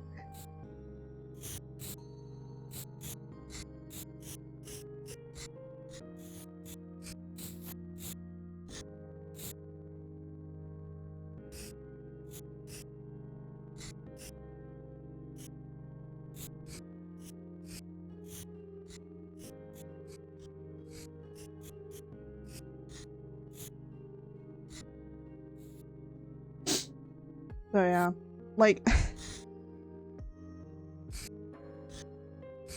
I don't know. Car buying is weird. Honestly, the most difficult things in life that will be like, the most difficult things that you're gonna have to deal with in life is trying to buy a car and trying to buy a house. Like, those are the two most difficult things. Like, why does it have to be so incredibly difficult?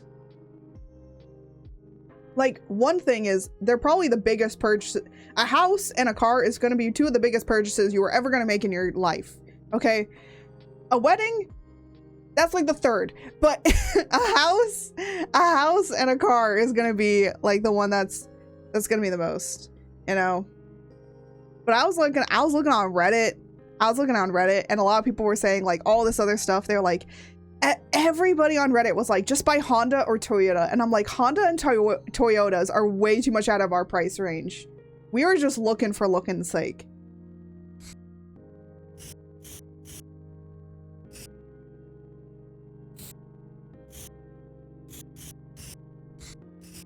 But honestly, I'm gonna be honest. I wish I could just do the thing of like placing a whole bunch of money down and just being like, we can pay for this in cash, right?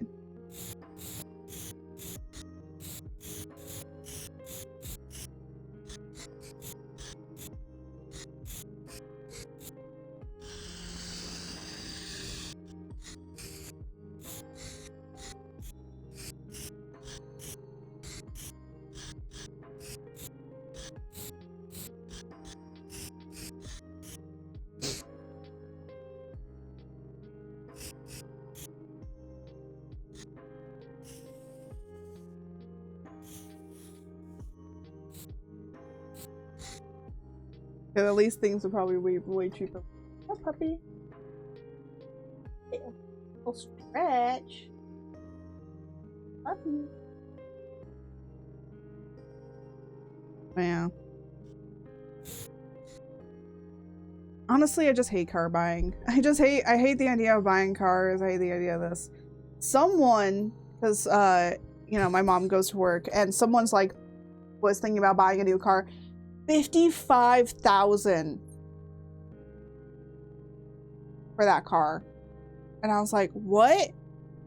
And my mom was like, $55,000? That's a down payment on a house. I was like, and then I was thinking about it. I'm like, no, you need no, down payment on a house is $500,000 now.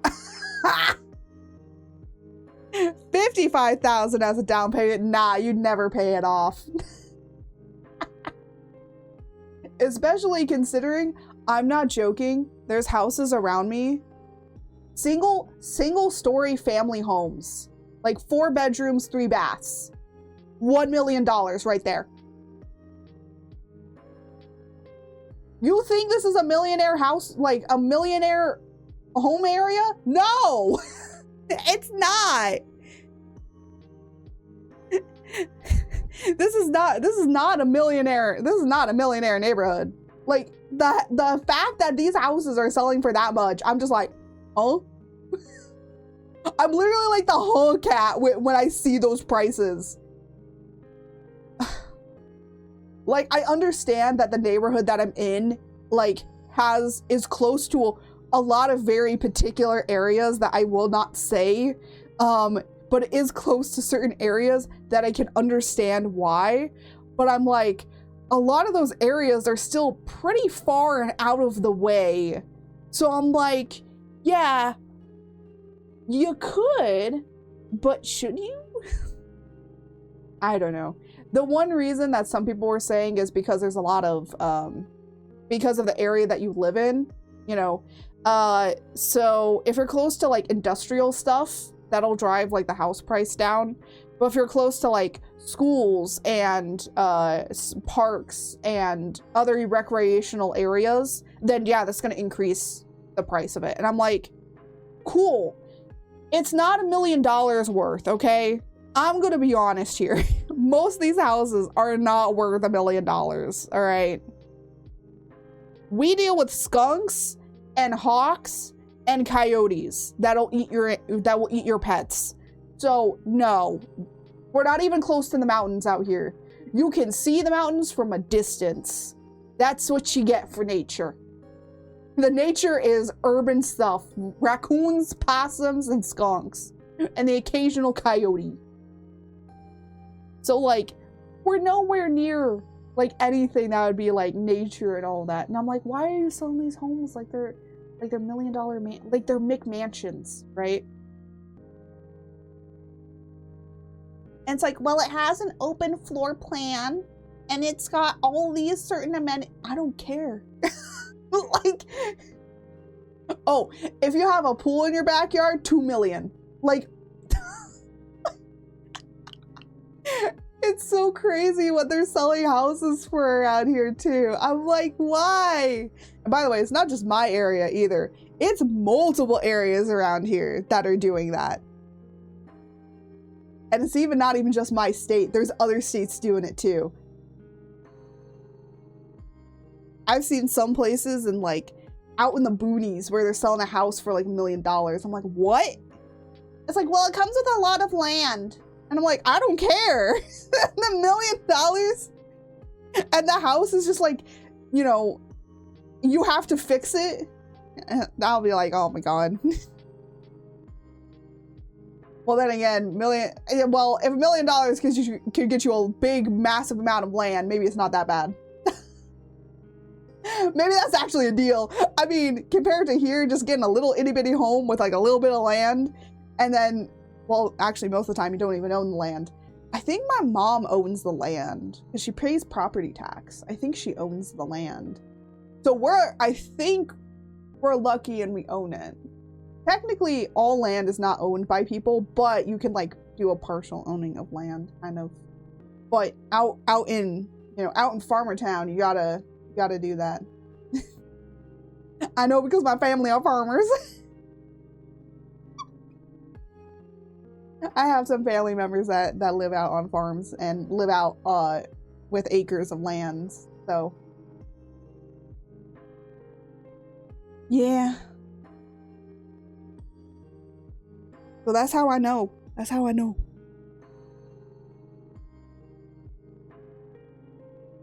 But most houses and stuff out there, you can probably buy for maybe 400 to 500,000. So like basically $500,000. But it's like out here, I'm gonna be honest, out here the houses are probably about worth the same. Probably worth the same. But they sell them for like so much. And by the way, just so you know, those houses do not sell fast. Those houses, I see houses on sale with like $1 million price tags for on the market for maybe 3 to 4 months. They're on the market. Like,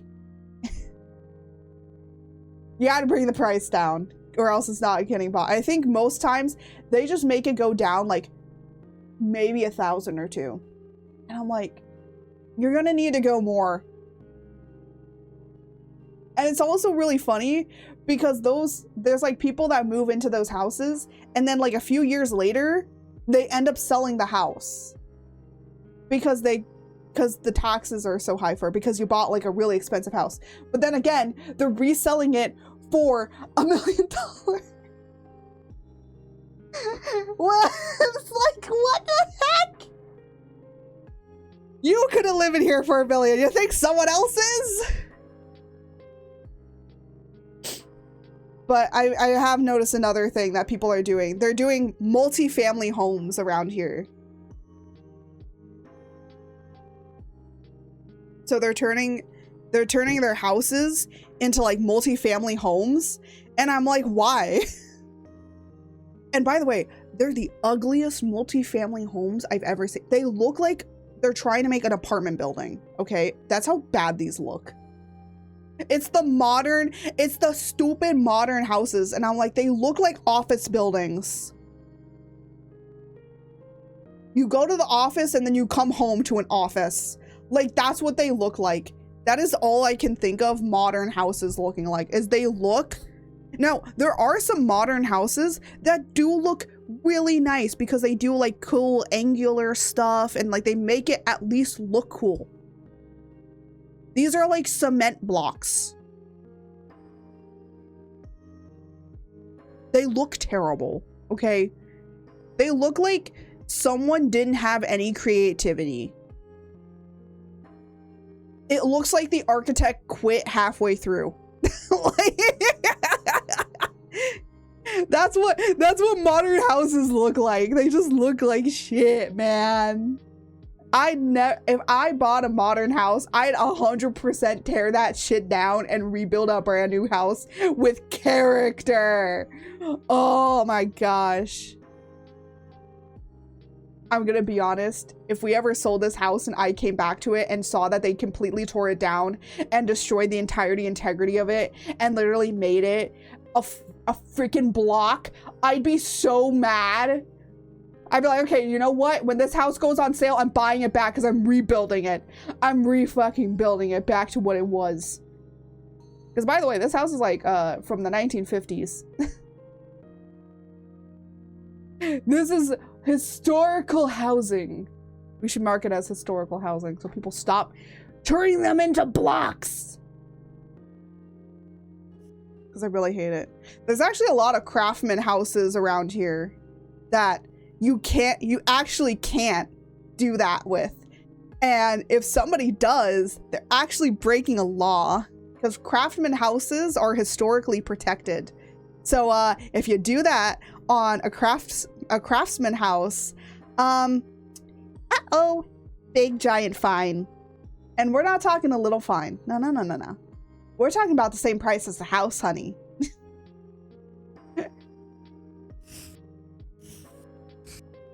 And by the way, you also have to put it back, like fix it. You have to put it back to what it was.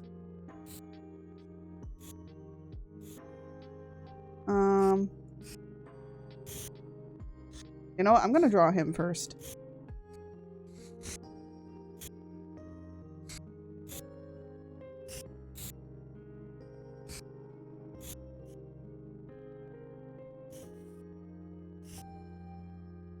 A devotee is checking in. To ensure check-in is complete, please give me your credit card. Thank you for offering up your credit card. We will use and abuse it. Coming in from errands. Nice. Good. Some errands done. Gotta get them errands done. Very good. How's the art going? Art is going. I'm just... I'm complaining about how modern houses look, but I was also complaining about car stuff. Because we're looking for a new car. We're not gonna buy a new car just yet, but we're looking. And it's like when you...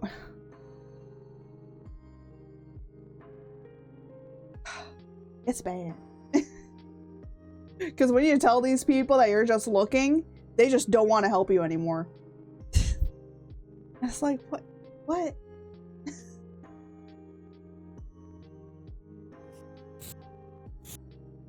It's like, you're the car people. Show us the cars.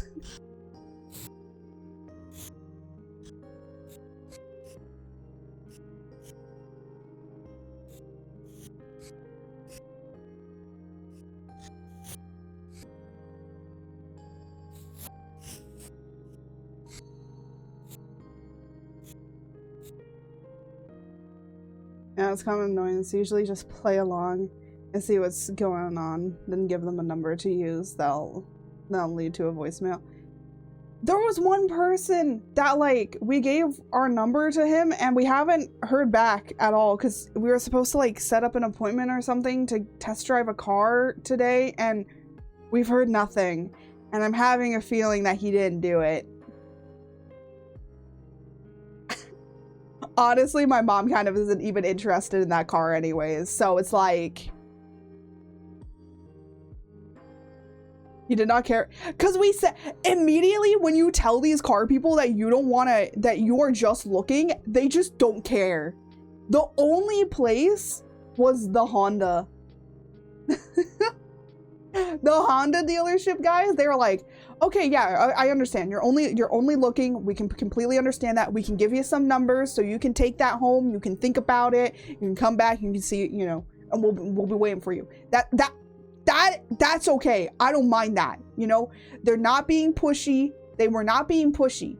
They're just like, look, here's the numbers. Here's like everything that, you know, based off of how much you want to put down, based off of what you're saying, based off of like this stuff, you know, this is information. So that then we can actually go home, call our banks, call our credit card unions, see what we can, if we want to finance, if we want to buy, if we want to do all that. Like, that's really good, you know, right? Because then we have like numbers. We have actual numbers to work with, right?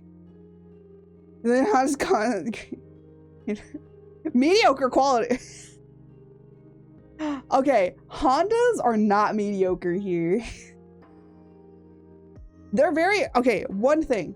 Very reliable cars don't break down a lot, but very expensive to fix. That's the issue. I think that's mostly the issue. Chevys break down a lot, but very inexpensive to fix. But there's all other people that say like, oh, well, Chevys are very reliable. So it's like, everybody has their own thing about whether or not reliability is a thing. But a lot of people have said like Hondas are going to be Hondas and Toyotas are going to be your most reliable. Everything else is trash. And I'm like, really? Well, everyone else is driving a whole bunch of kind of different vehicles on the road. So, I don't know. I think the only one that is actually trash is this wonderful thing called Tesla. That's the only one that I'm like, yeah, no, that is actually.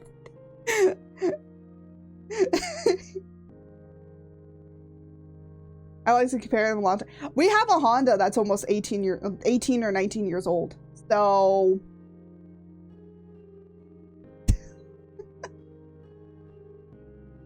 yeah, Honda's very, I would say any cars that are much older are probably a lot more reliable. But newer cars, yeah, I'm gonna be honest. I know that most newer cars are not made very well compared to how they used to be, okay? I know that. My mom knows that. She just needs a car just for a while, you know? That's why we're thinking about leasing. Because then we don't have to commit to a car. So if it breaks down, it becomes a problem, well, that could be our problem anymore. Because we're only leasing it. It's weird though, because they only let you lease a new car, and then, okay, hear this, okay? They only lease new cars, but then when you come and bring the car back or whatever, then they have to sell the car because it's used. It's a used car. But you can't lease used cars, so you have to buy it.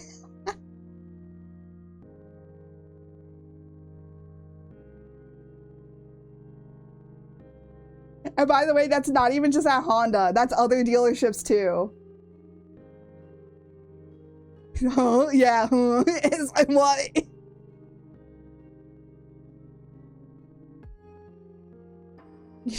Yeah, so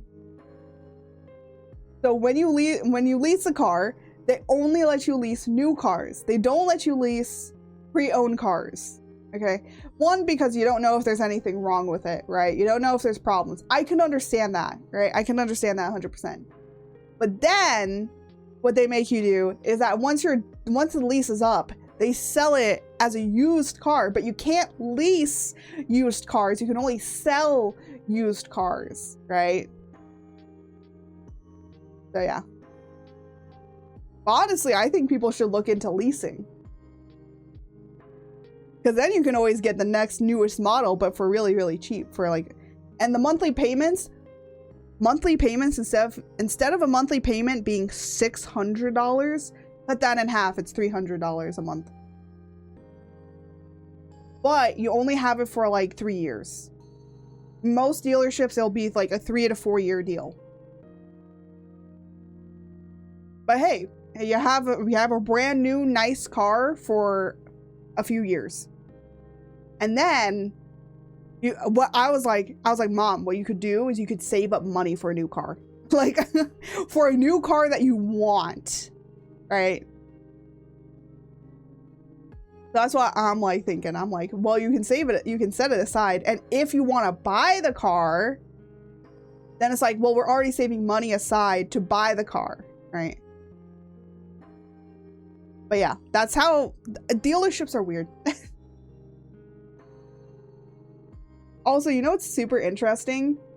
Cars decrease in value over time. Houses increase in value over time. I don't understand that. Well, I guess I can. Slightly. Because for cars, it's like over time, like you're using it, right? So there could be problems that come up when using the car. But I'm like, isn't that the same thing for houses though? Like, why would they appreciate in value? Shouldn't they decrease in value? Unless you like spruce it up. Then I can understand. But like, why do houses go up and cars go down? That's never made sense to me. It is with growing at home standards and likes. Yeah. I mean, everyone wants a stupid open floor plan. Like, I think it's the land. Yeah, a lot of people don't own the land. It's renting the land. I think back in the day when my mom and dad bought this house, I think you could still purchase the house with the land. I think they bought it because we do have property tax, but everyone has property tax, right? Even if you own the land, you have property taxes. A lot of people don't know that. When you own the land, you still own property taxes. I gotta ask my mom if we own the land or not. If we do, we could do some things, but you still have to, like, you know, if you're gonna be building and stuff, you still have to get it sanctioned by the city, right? Even if you own the land, you still have to get it, like, permitted by the city. So.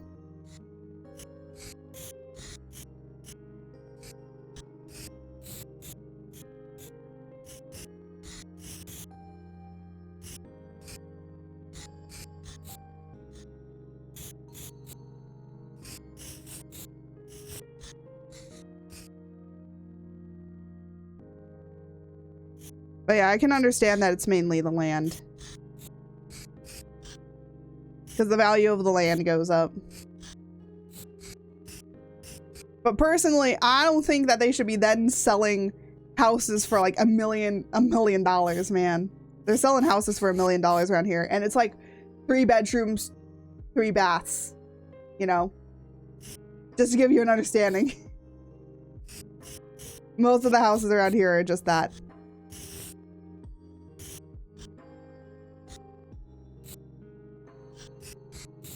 And they're selling for $1 million. And by the way, that's not an understatement. They are actually selling them for that much.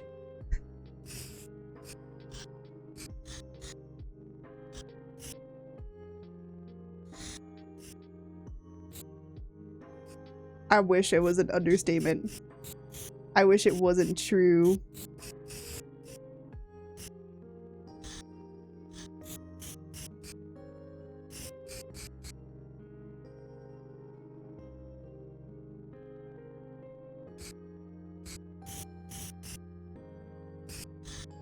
Honestly, we get like a lot of calls about like, hey, like, are you gonna sell your house? Are you gonna sell your house?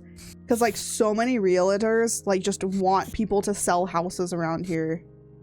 You know, because they make a pretty penny from it if you're selling your house for like $1 million.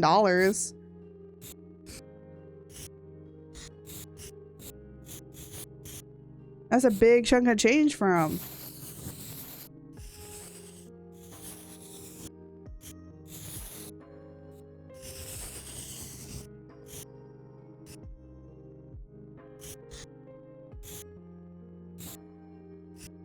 So.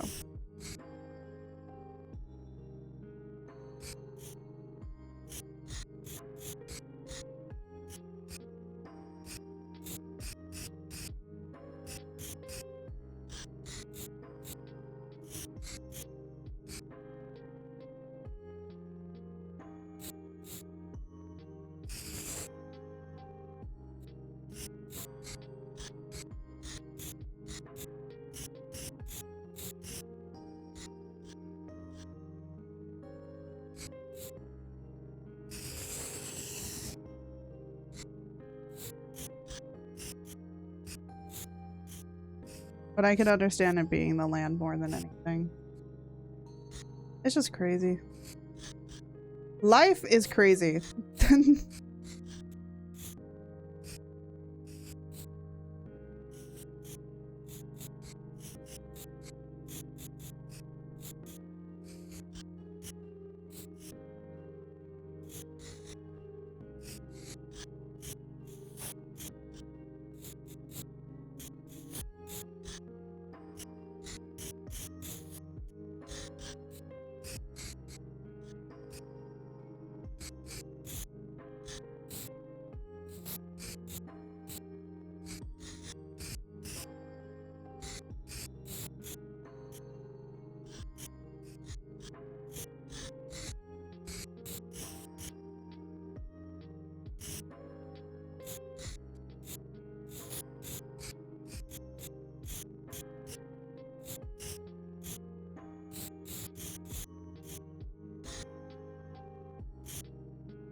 Honestly, in 2 hours, I've only gotten like 2 pages done, but I've been talking a lot. It is what it is. No. I is too high.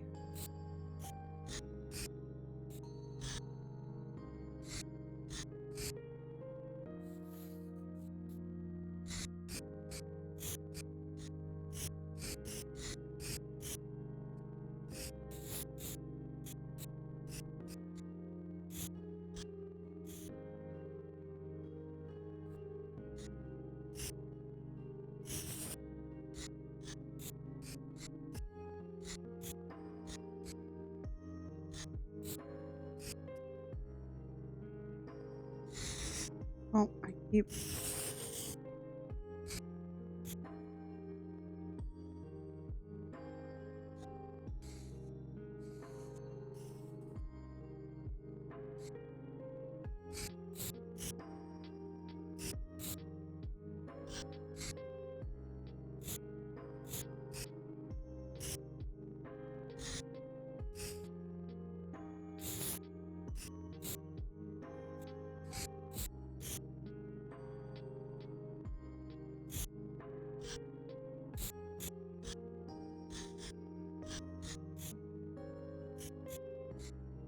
I don't do many kid faces, so that's why everything looks wrong.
There you go. Now that the rest of the face is in, it doesn't look wrong.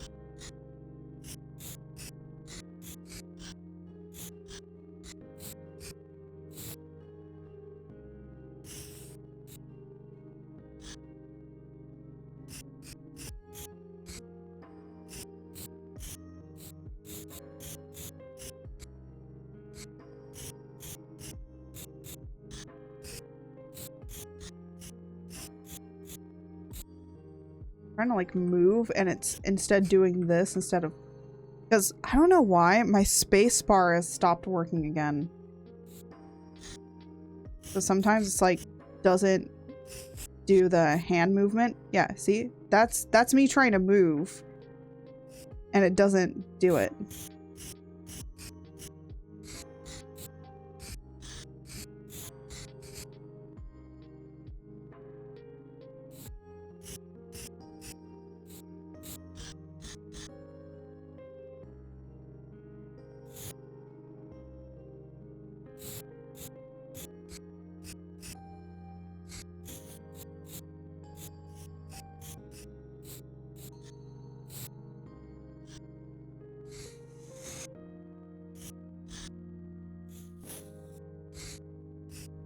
His father looks so stern. Did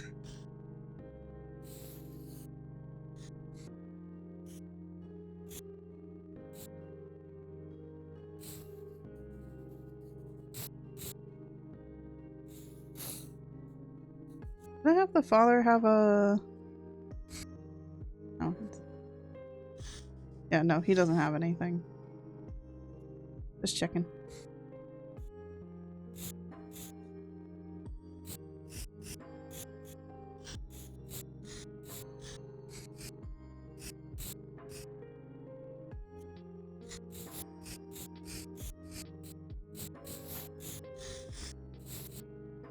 And he also wears... Okay, where's like a little symbol on his...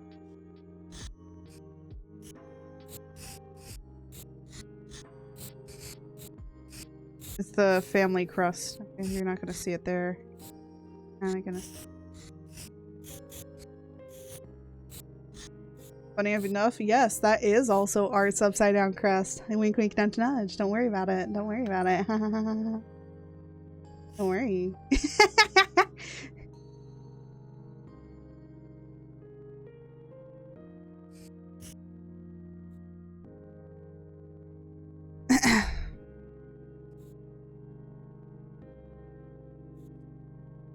Oh my gosh. Open the page. Thank you. Why do I have to click on it so much? That was me trying to click on it like a whole bunch.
You know what? No.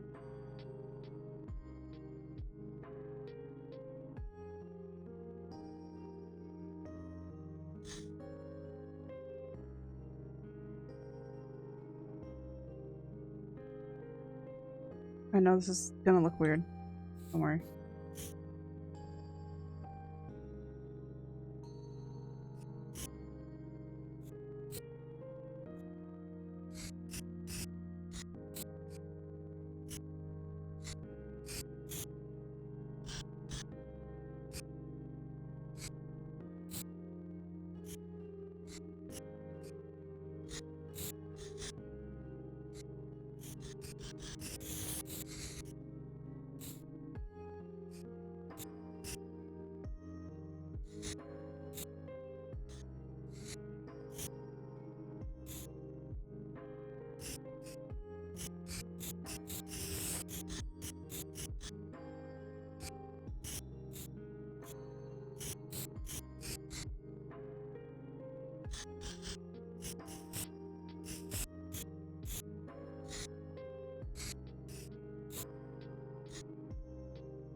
Okay, so I need to do this on a different layer.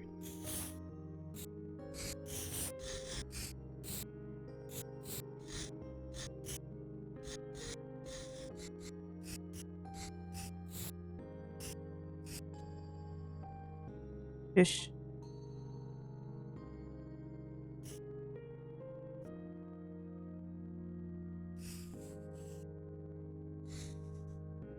Oh.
This looks shitty as hell. Yeah, where? Okay, his hairline is not correct at all.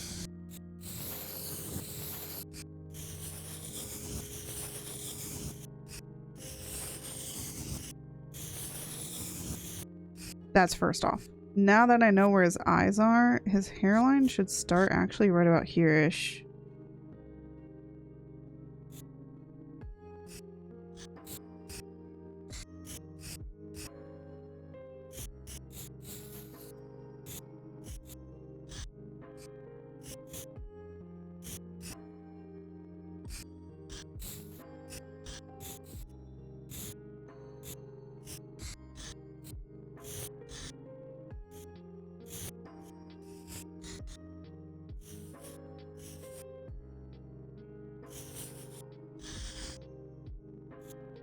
Oh.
The hell? Someone's speeding by in their like a little animated moped or something.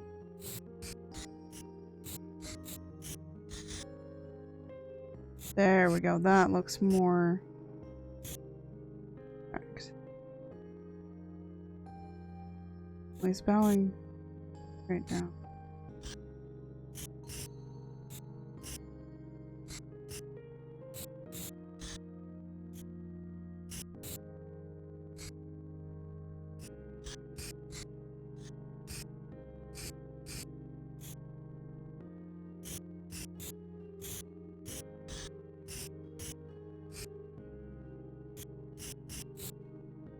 There we go.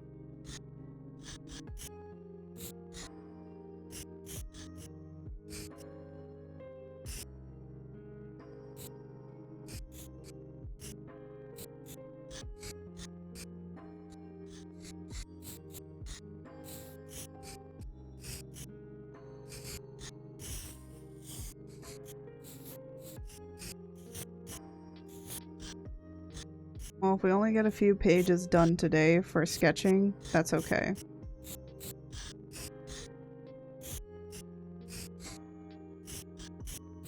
A lot of progress goes into making comics actually work. And one of the longest steps is always going to be the sketching process.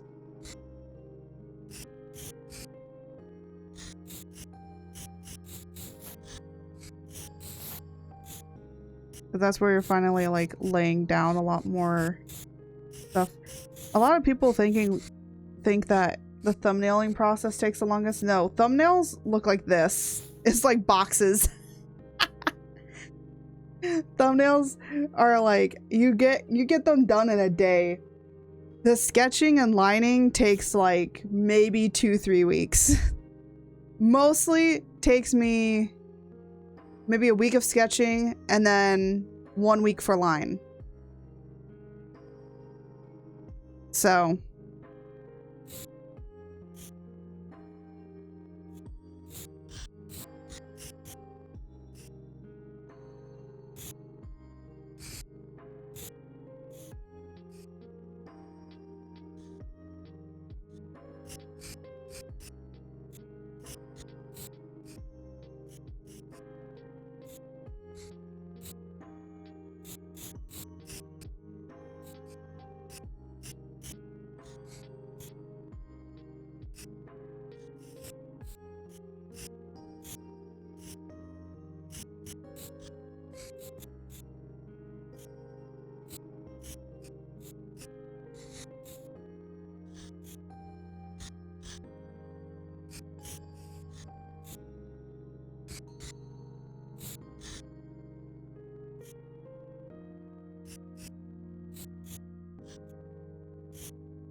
I'm going to draw the arms myself because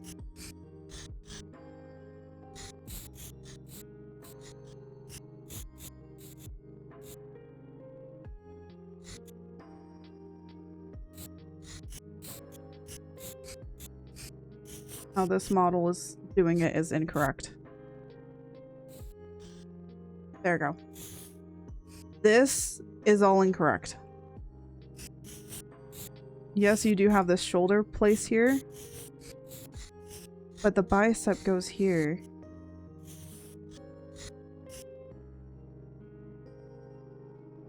Like, you can still keep it like relatively close.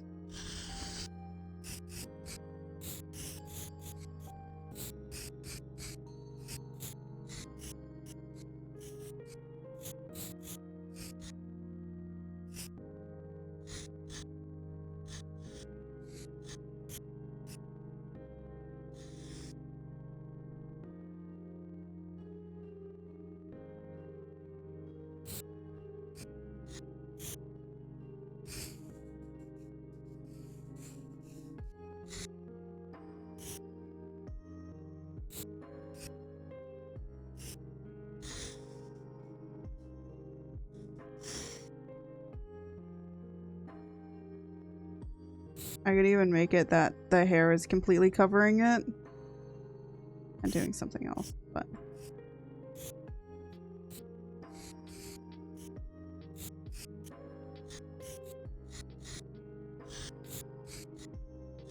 alright, who's ready for Tra getting aged up?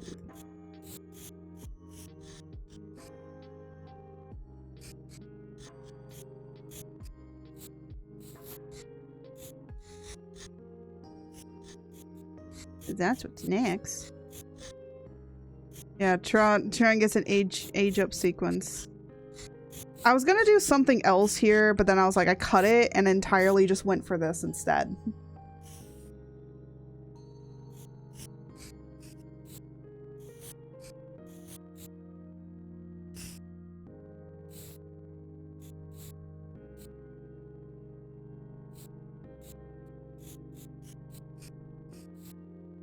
Wait a minute, you know what I did forget?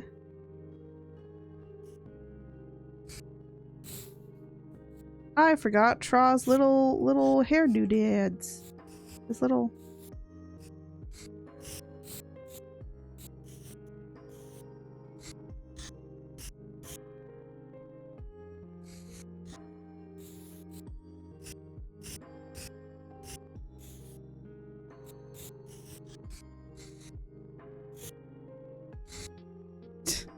How could I forget the most important part of Tra with his little hair doodads?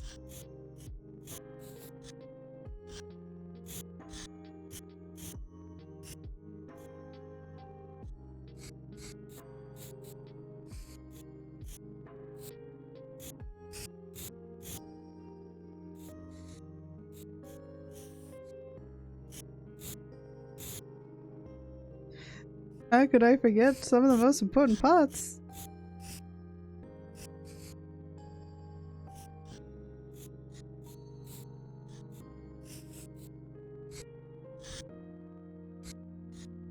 There we go. How could I forget that?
Hmm.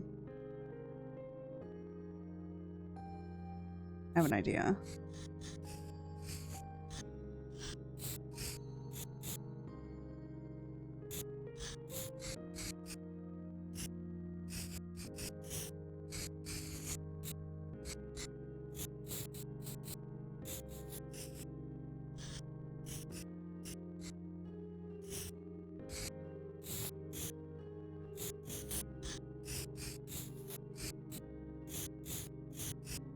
He's starting to gain some muscle, but it's not like a whole lot yet.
Trying to like think about how I want to make.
Yep.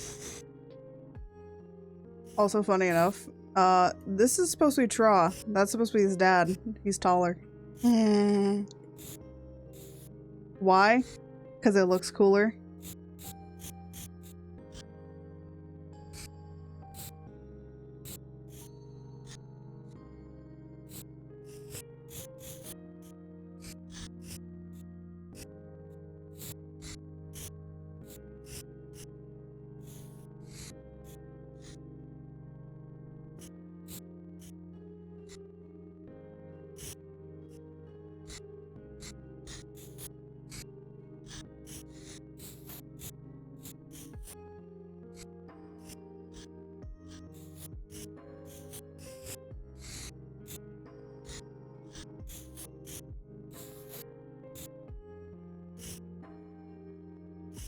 I think that's the best side profile I've drawn in a while.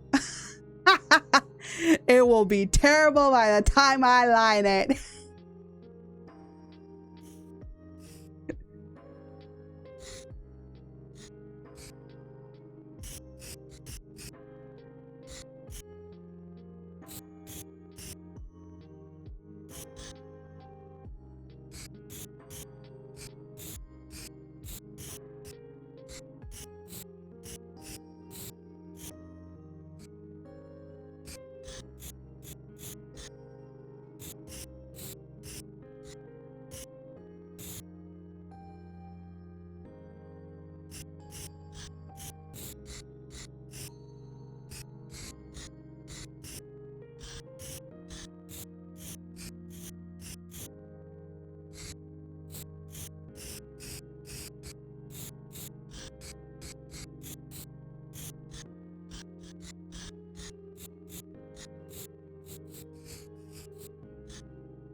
And get the. Let me, before I do the back hair, let me do that a little bit.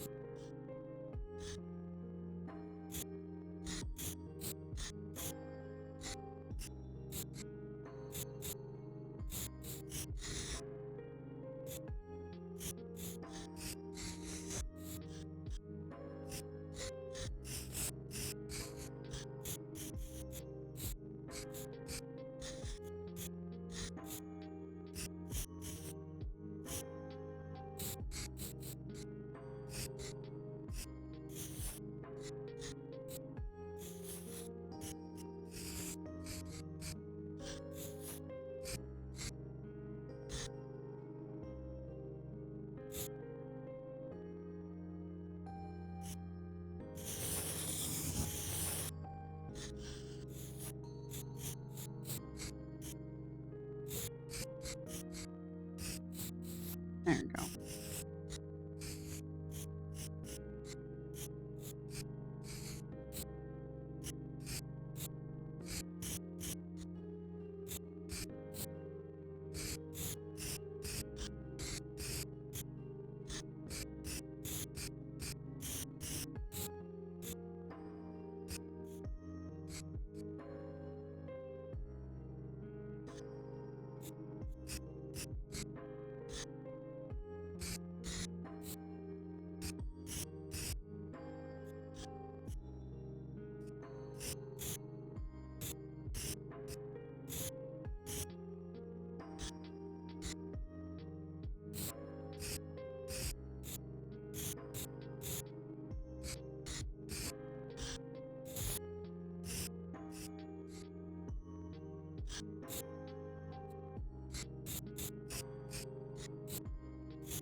Trying to focus on where all these muscles are.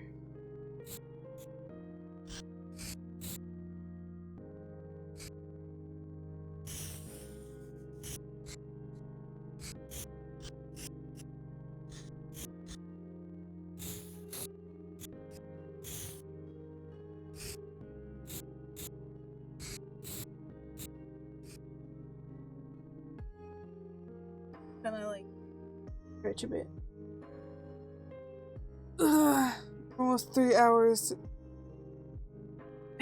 You know what? Maybe we'll finish this page and then I'll be done. I've been doing a lot of talking, okay? I've been doing a lot of talking.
You will also notice that Trout does not have any scars on him yet. Yet.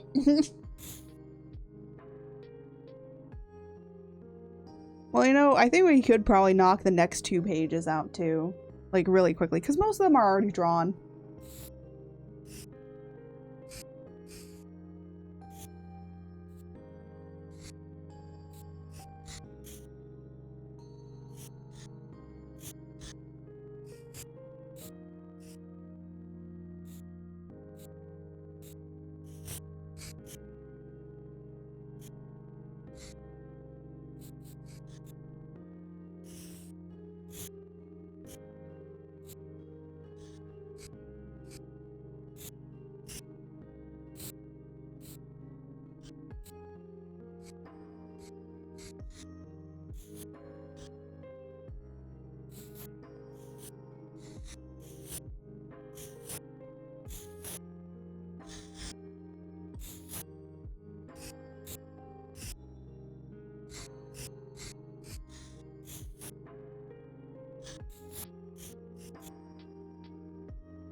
This actually looks pretty good. I like it.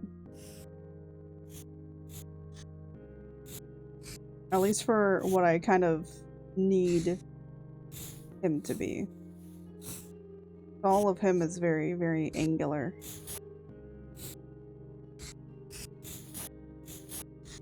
Even though that most of my character designs is like pretty similar to each other in some aspects, I'm trying to figure out how to put a shape language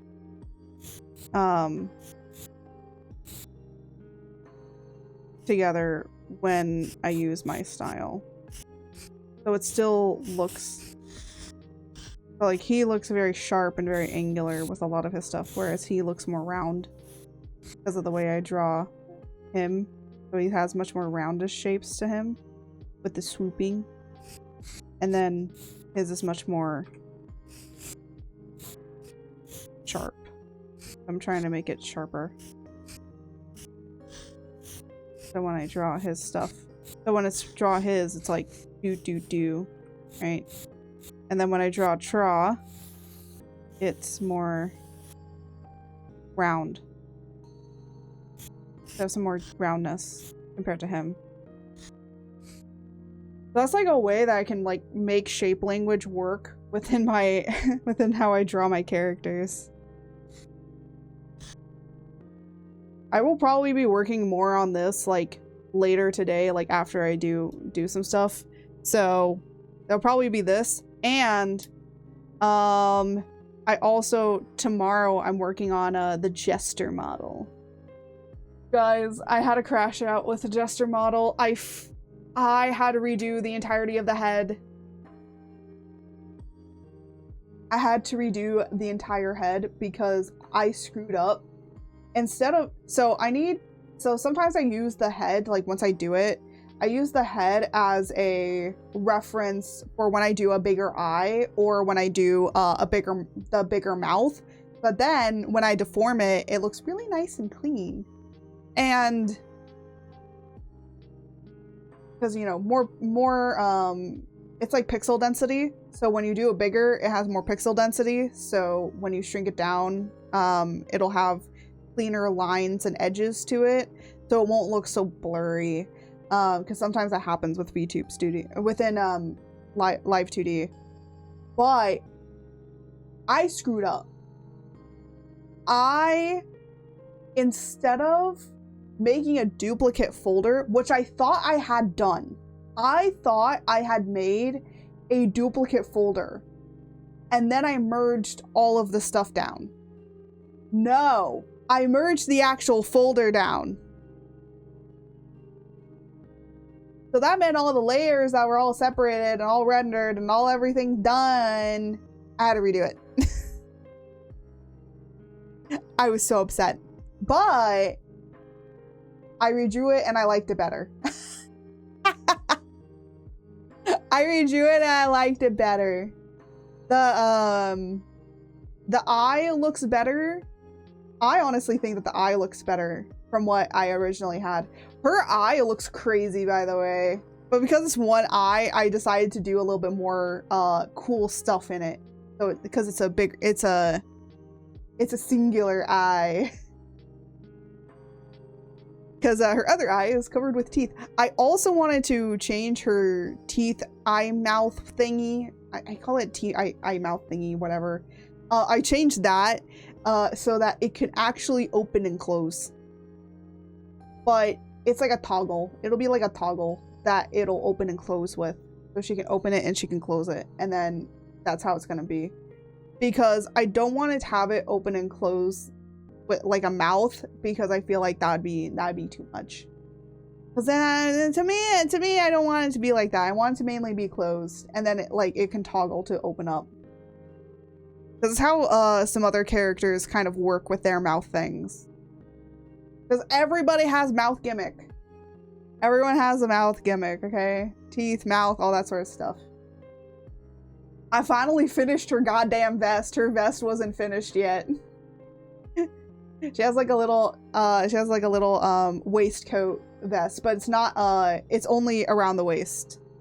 And then I'm like thinking about it. I'm like, do I want to put the, because she has tailcoats on it too. I'm like, do I want to add the tailcoats? Because like I'm looking at it now and it's fully rendered. And I'm like, I don't know if I want to add the tailcoats. I'll add them in and I can remove them later. For like basic coloring and stuff and shape language, it works well. But now like everything is getting rendered. I'm like, I'm like, is it too much? Is it too much? So I still have to do her damn shoes and I still have to do her hands. And her hair. Everything else is pretty much done.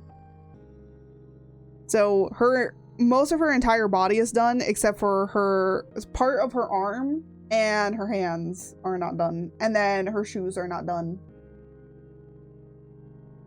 And then her hair. Her hair, I'm trying to figure out how I want to separate it all. Because her hair is like a very short haircut, but it has like a lot of separate parts to it. So I'm trying to like separate it up so that then when it like moves and stuff, it looks nice. Also, I got a new hair study file. That's like a really nice hair study file that I've been kind of like saving up for. And they ended up dropping the price down for like a sale. And I was like, oh, I'll have that. Thank you very much. So instead of $60, it was like 40 bucks. I was like, ah, saved $20. So that's what I did. So now I have that study I can do. If we want to, we could do it live. We could do the hair study file live. But then I can like go like, oh. But at the same time, I don't want you guys to see my frustration. There's a reason I don't rig any of my models live anymore. Yeah, you don't want to see my frustration with some of the stuff. I like curse it out sometimes. I curse it out sometimes. I'm like, most of the time it's like, cool, okay, this worked over here. And then I try to do the same thing on another piece of hair and I'm like, how did this break? I did the exact same thing. What happened?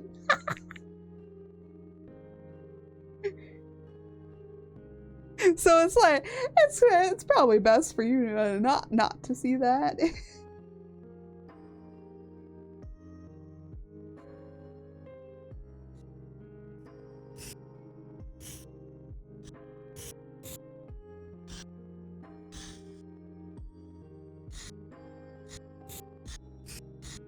Yeah, I don't like showing that kind of stuff on stream.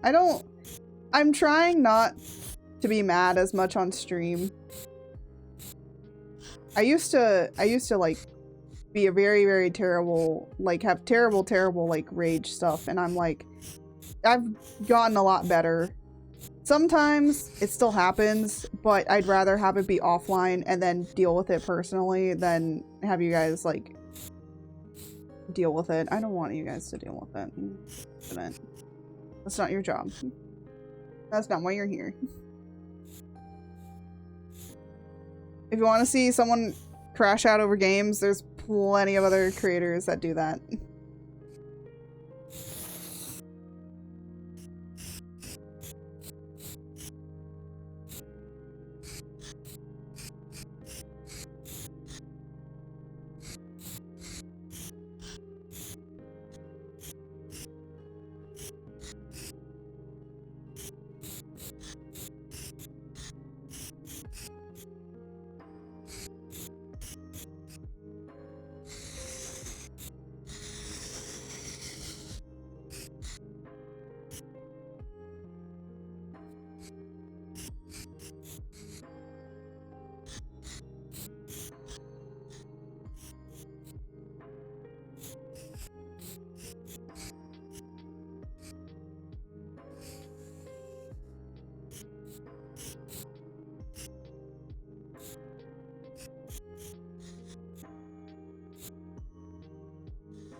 I'm trying to like think of how this.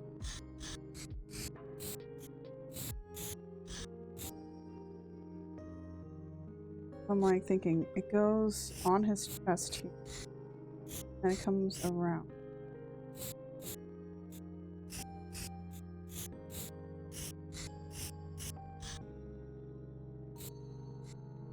make it so it doesn't lose volume.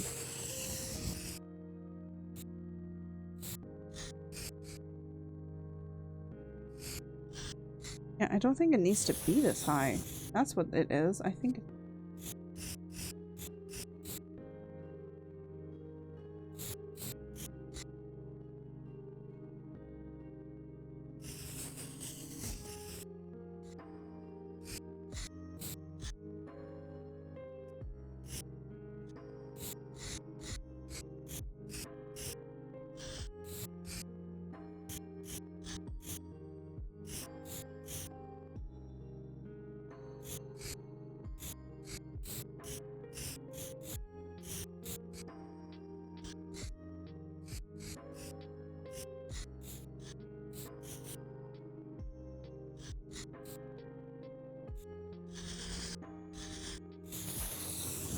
I can do shorter hair with this. I can't do longer hair for some reason with this.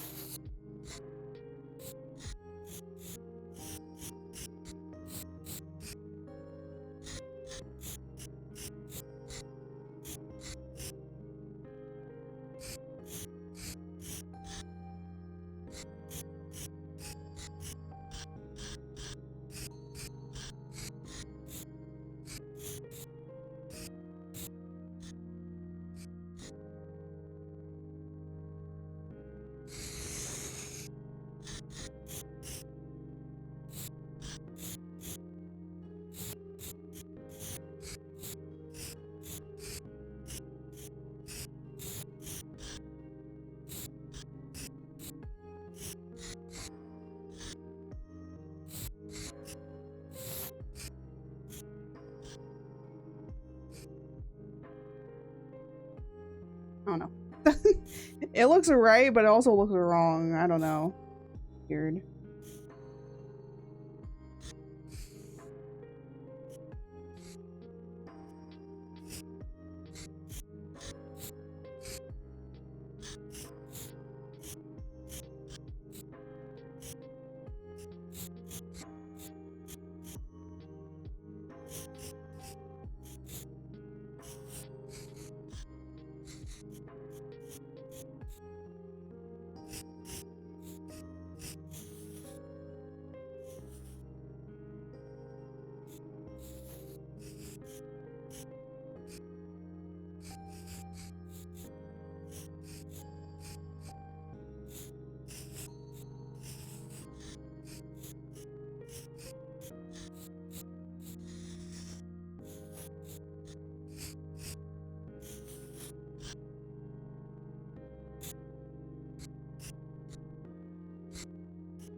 Yeah, I think that up close works a lot better.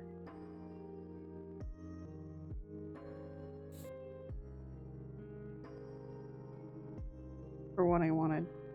I can't believe I forgot his little, I think it's Ahego. Can't believe I forgot it.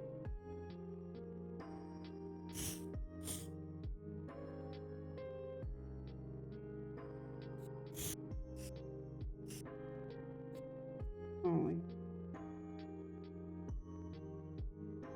Why are you locked? Okay.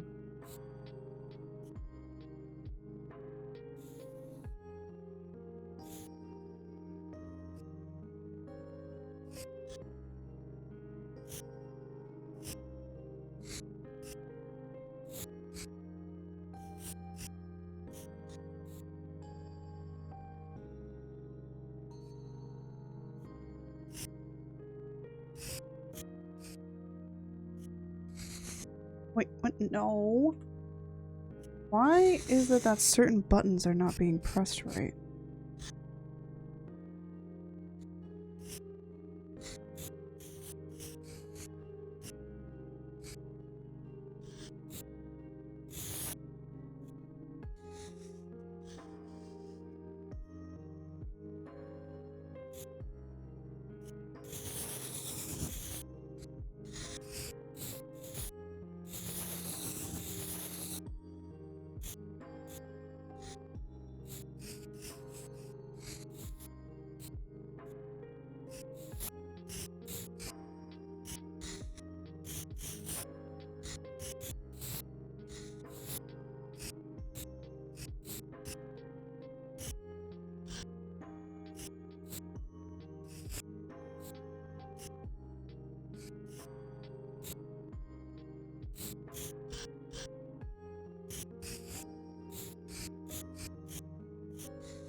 Oh.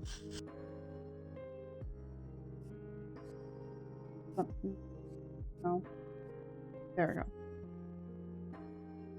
Getting distracted by the model.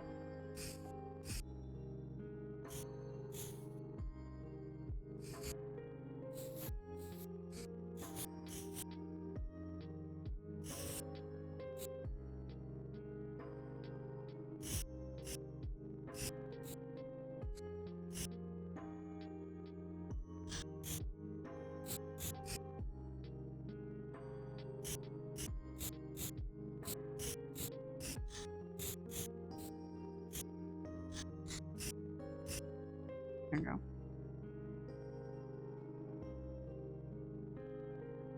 Gotta get this.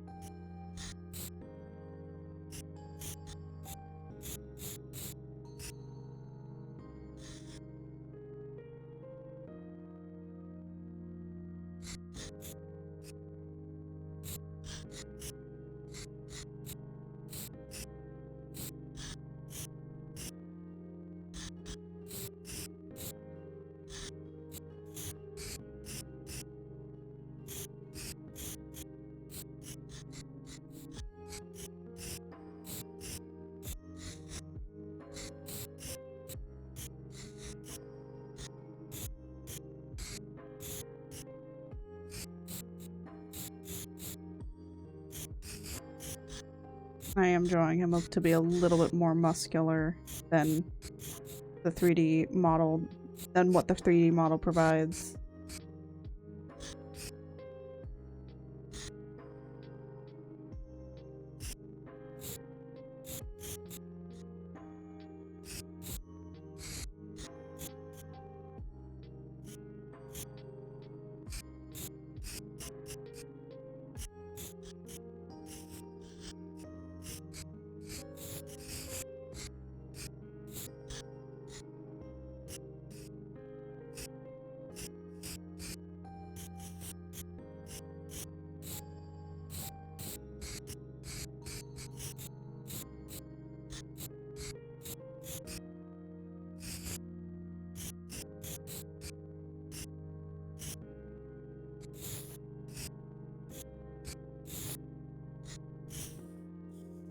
There we go.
Yeah.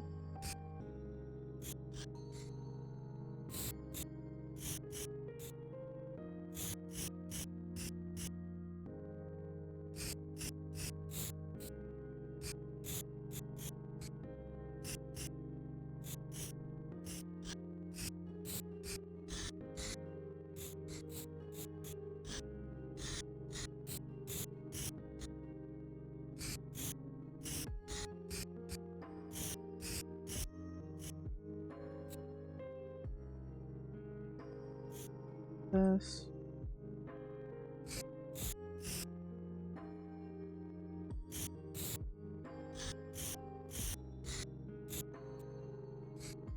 So it kind of like has a nice intersection here.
And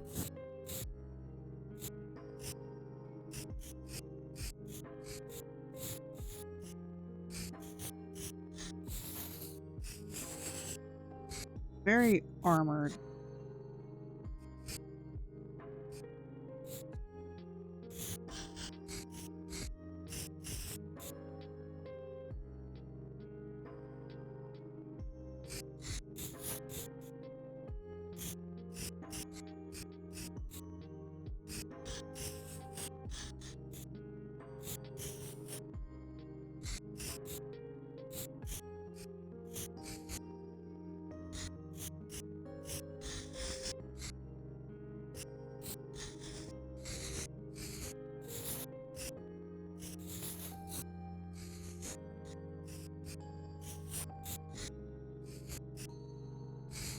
There we go.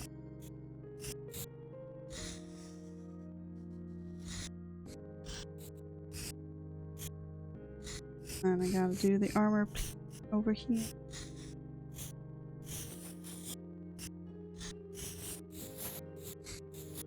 Because then it makes this next scene without any of his armor on. All of his armor is gone. There is no armor on him. It makes this scene even more impactful because he has no armor. It also kind of highlights of how terrible this fight was. He has no armor. The armor is gone.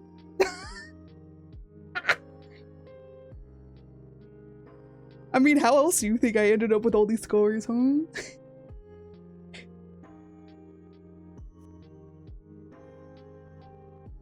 I actually kind of like that idea of like, there is armor? What's that? Oh. Okay, I see what that one is. Alright.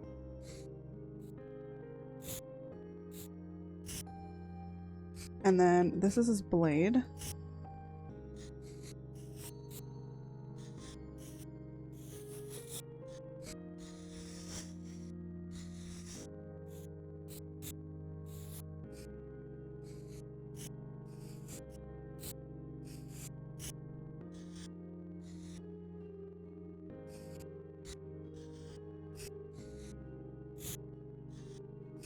It is lightning powered. Lightning power blade. Oh, this.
I'm just gonna draw this person really quickly. Because he has a simple design. And considering you only see him once. This is his only shot in the entirety of the thing. He's not really that important, so...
And now we gotta work on Tra really quickly.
Ground armor.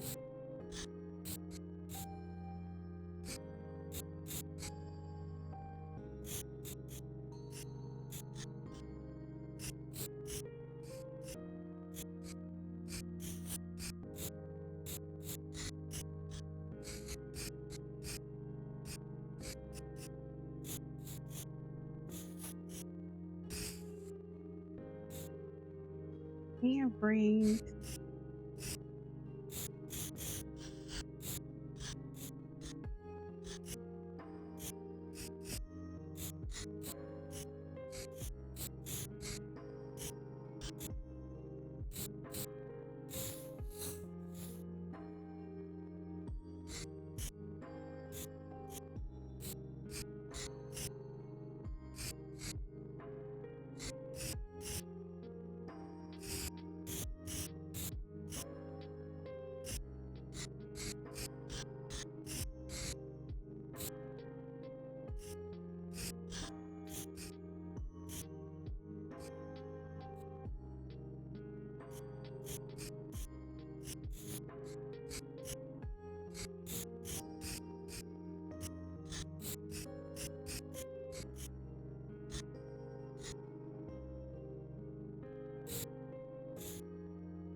Actually, you know what the fun fact about this sword that he's holding is?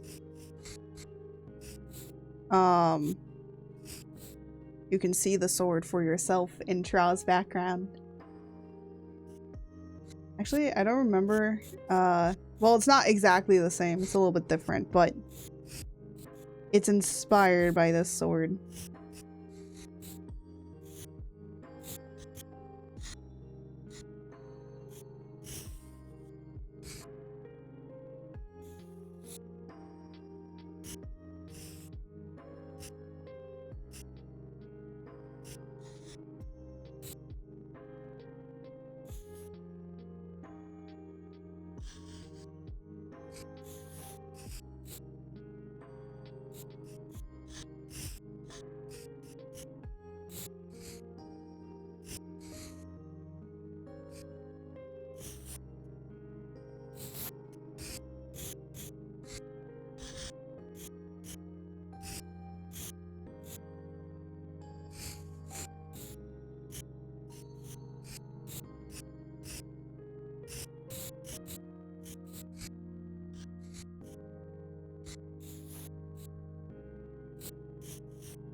No.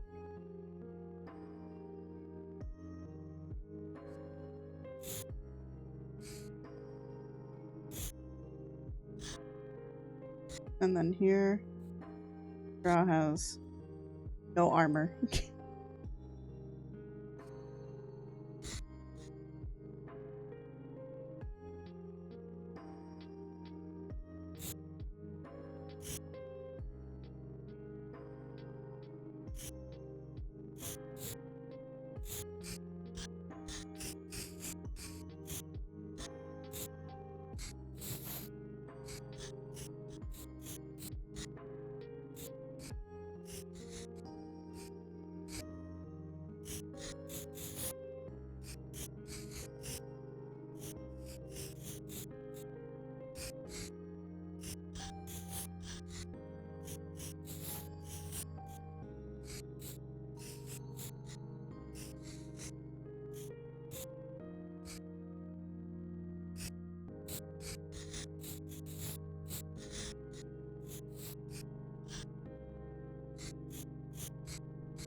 And then here.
I like how that the only place that he has his armor on is only his legs.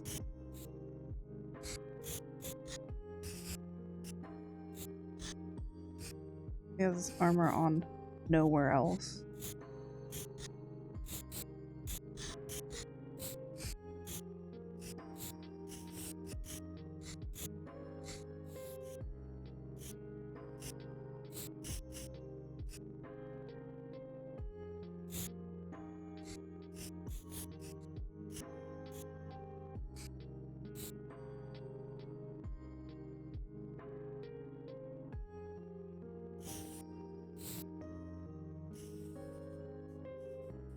I do kind of like these two shots. And then he's on the ground.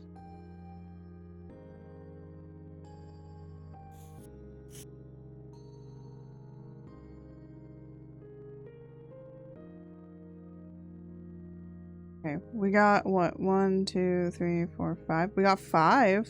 We got 5 sketched today. Honestly, like, the most difficult part is usually doing all the sketching because you're like, how does this character work again? Why does this character do that again? Why does this character look this way again? Yeah, a lot of it is sketching and redoing it.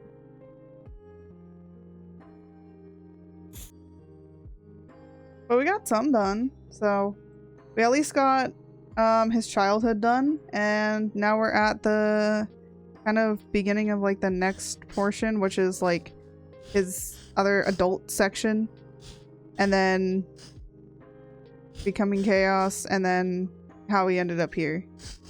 Yeah.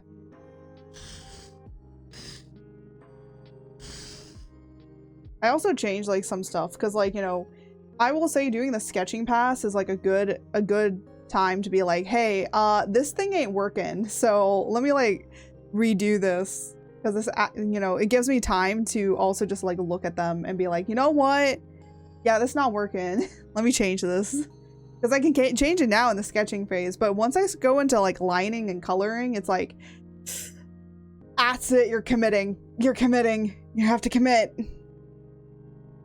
So that's why I like doing a sketching pass phase, because it helps me to be like, yeah, you know what, this look good.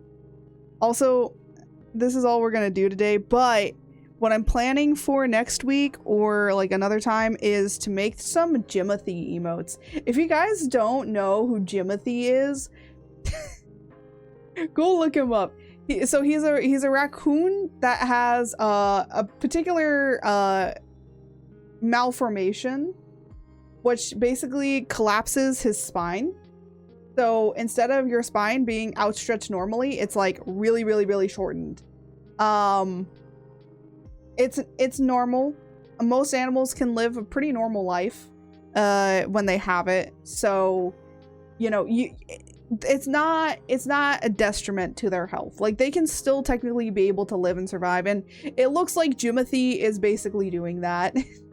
But he's a raccoon in Seattle that has that, and he has just become an internet sensation. So I actually sketched up some Jimothy sketches, and I kind of want to turn some of them into like little cute emotes, like free emotes for people to use with Jimothy. Of course, I'm gonna have like, what I might do is just make like 5 of them. Maybe make 5 of them so that people can use them for followers, you know? So I'm gonna do 5, and I already have like 1 idea for them. And then I also, and then I want to do like him in a trash can, because I think that's cute.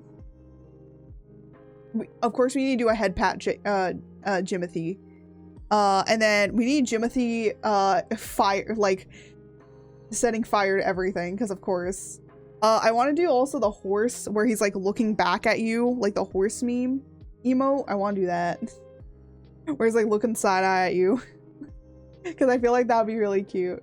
And then there's like another one that I sketched up that I'm like, oh, I would love to turn that into a little emote or a little image, honestly, because it's so cute. Yeah, that's what we might do next week. Just do something fun. Just do something fun, you know? Because I haven't really having the time to do a lot of work, because I've been working on the comic, I've been working on the model, I've been working on other things that need to get done. So I haven't had like much time to do much else. So without any further ado,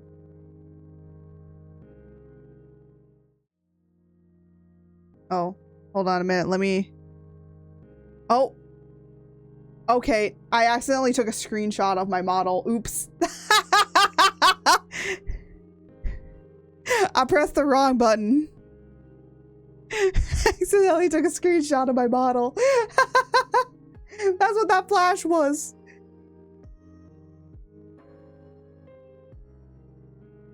That's so hilarious.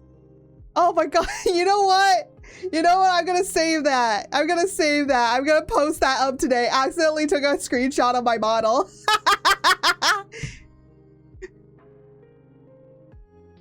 Oh my gosh. You know what I want to do? I want to do a trigger where you can just take a random screenshot of my model. I might have that be for a particular thing, but I don't know. I think that'd be really funny. Where it's just you take a random screenshot of the model. It's like, what the hell? And then I'll post it somewhere for you guys. I'll post them up to be like, yeah. I would have to make it expensive though, because I don't want you guys to like be spamming it. All right, let me exit out of here. Oh, we don't need that up anymore. We don't need VHand. VHand, go away. All right.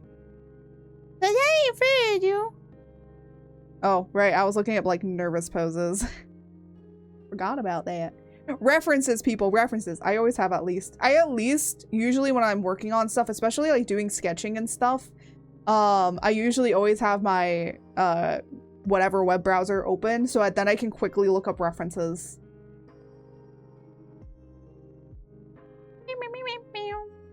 Let us look for who is available for rating.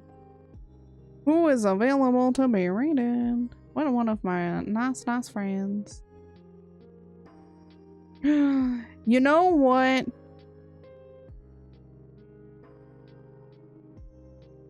I haven't been here for such a long. I see this guy every now and again, and I keep forgetting. I keep forgetting. So yeah, there's plenty of other people. Man, there's so many people that I know that I just haven't been like rating a lot more. And I need to rate them more. I just keep forgetting.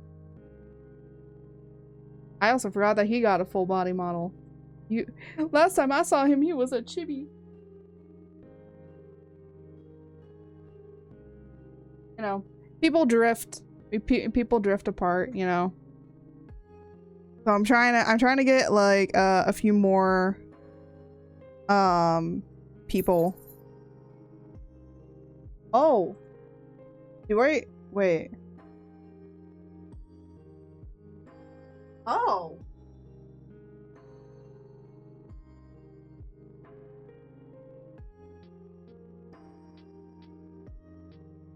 Okay, well, I'll just be lurking in this stream then.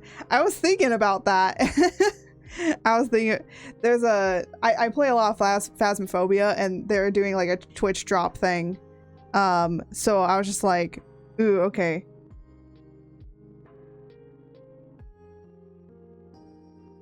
So let me.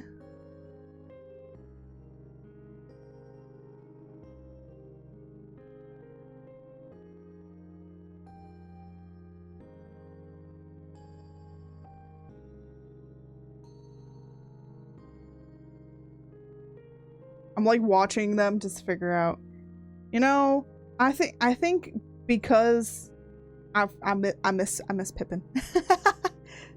So back in the day, literally 4 years ago, I met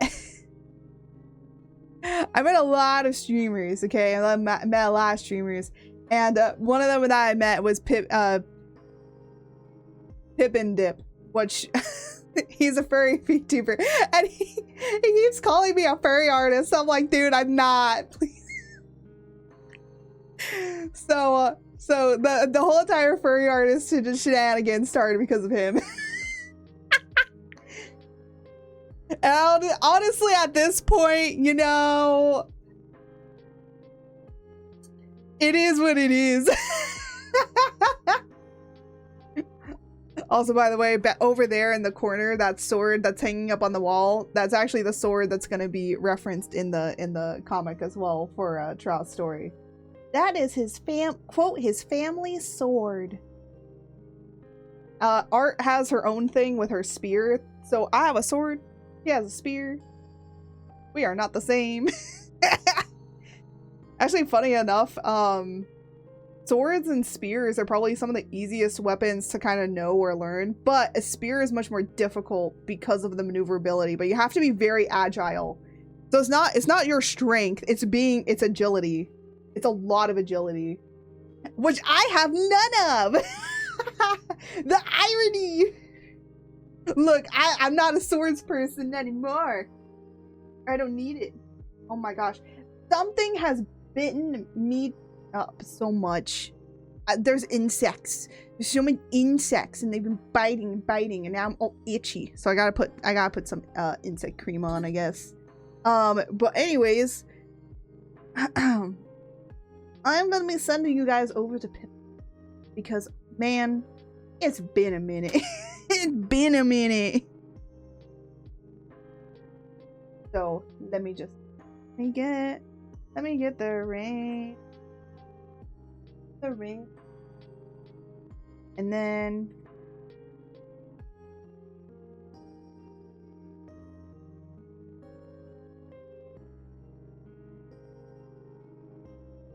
make sure that was name. Yes, it is.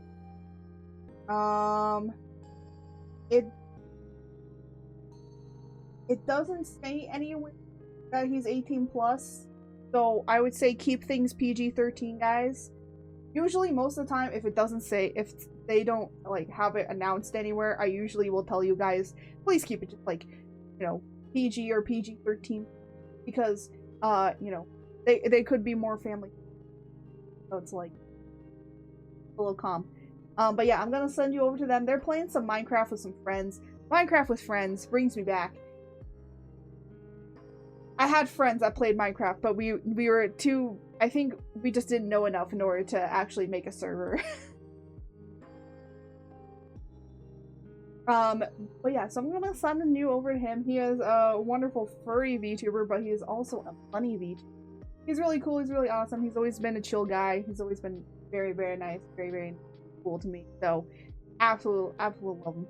Little adorable goofy guy. I haven't been speaking to him in a hot minute, but he's definitely a great content creator. You guys definitely should and stop him to follow as well. So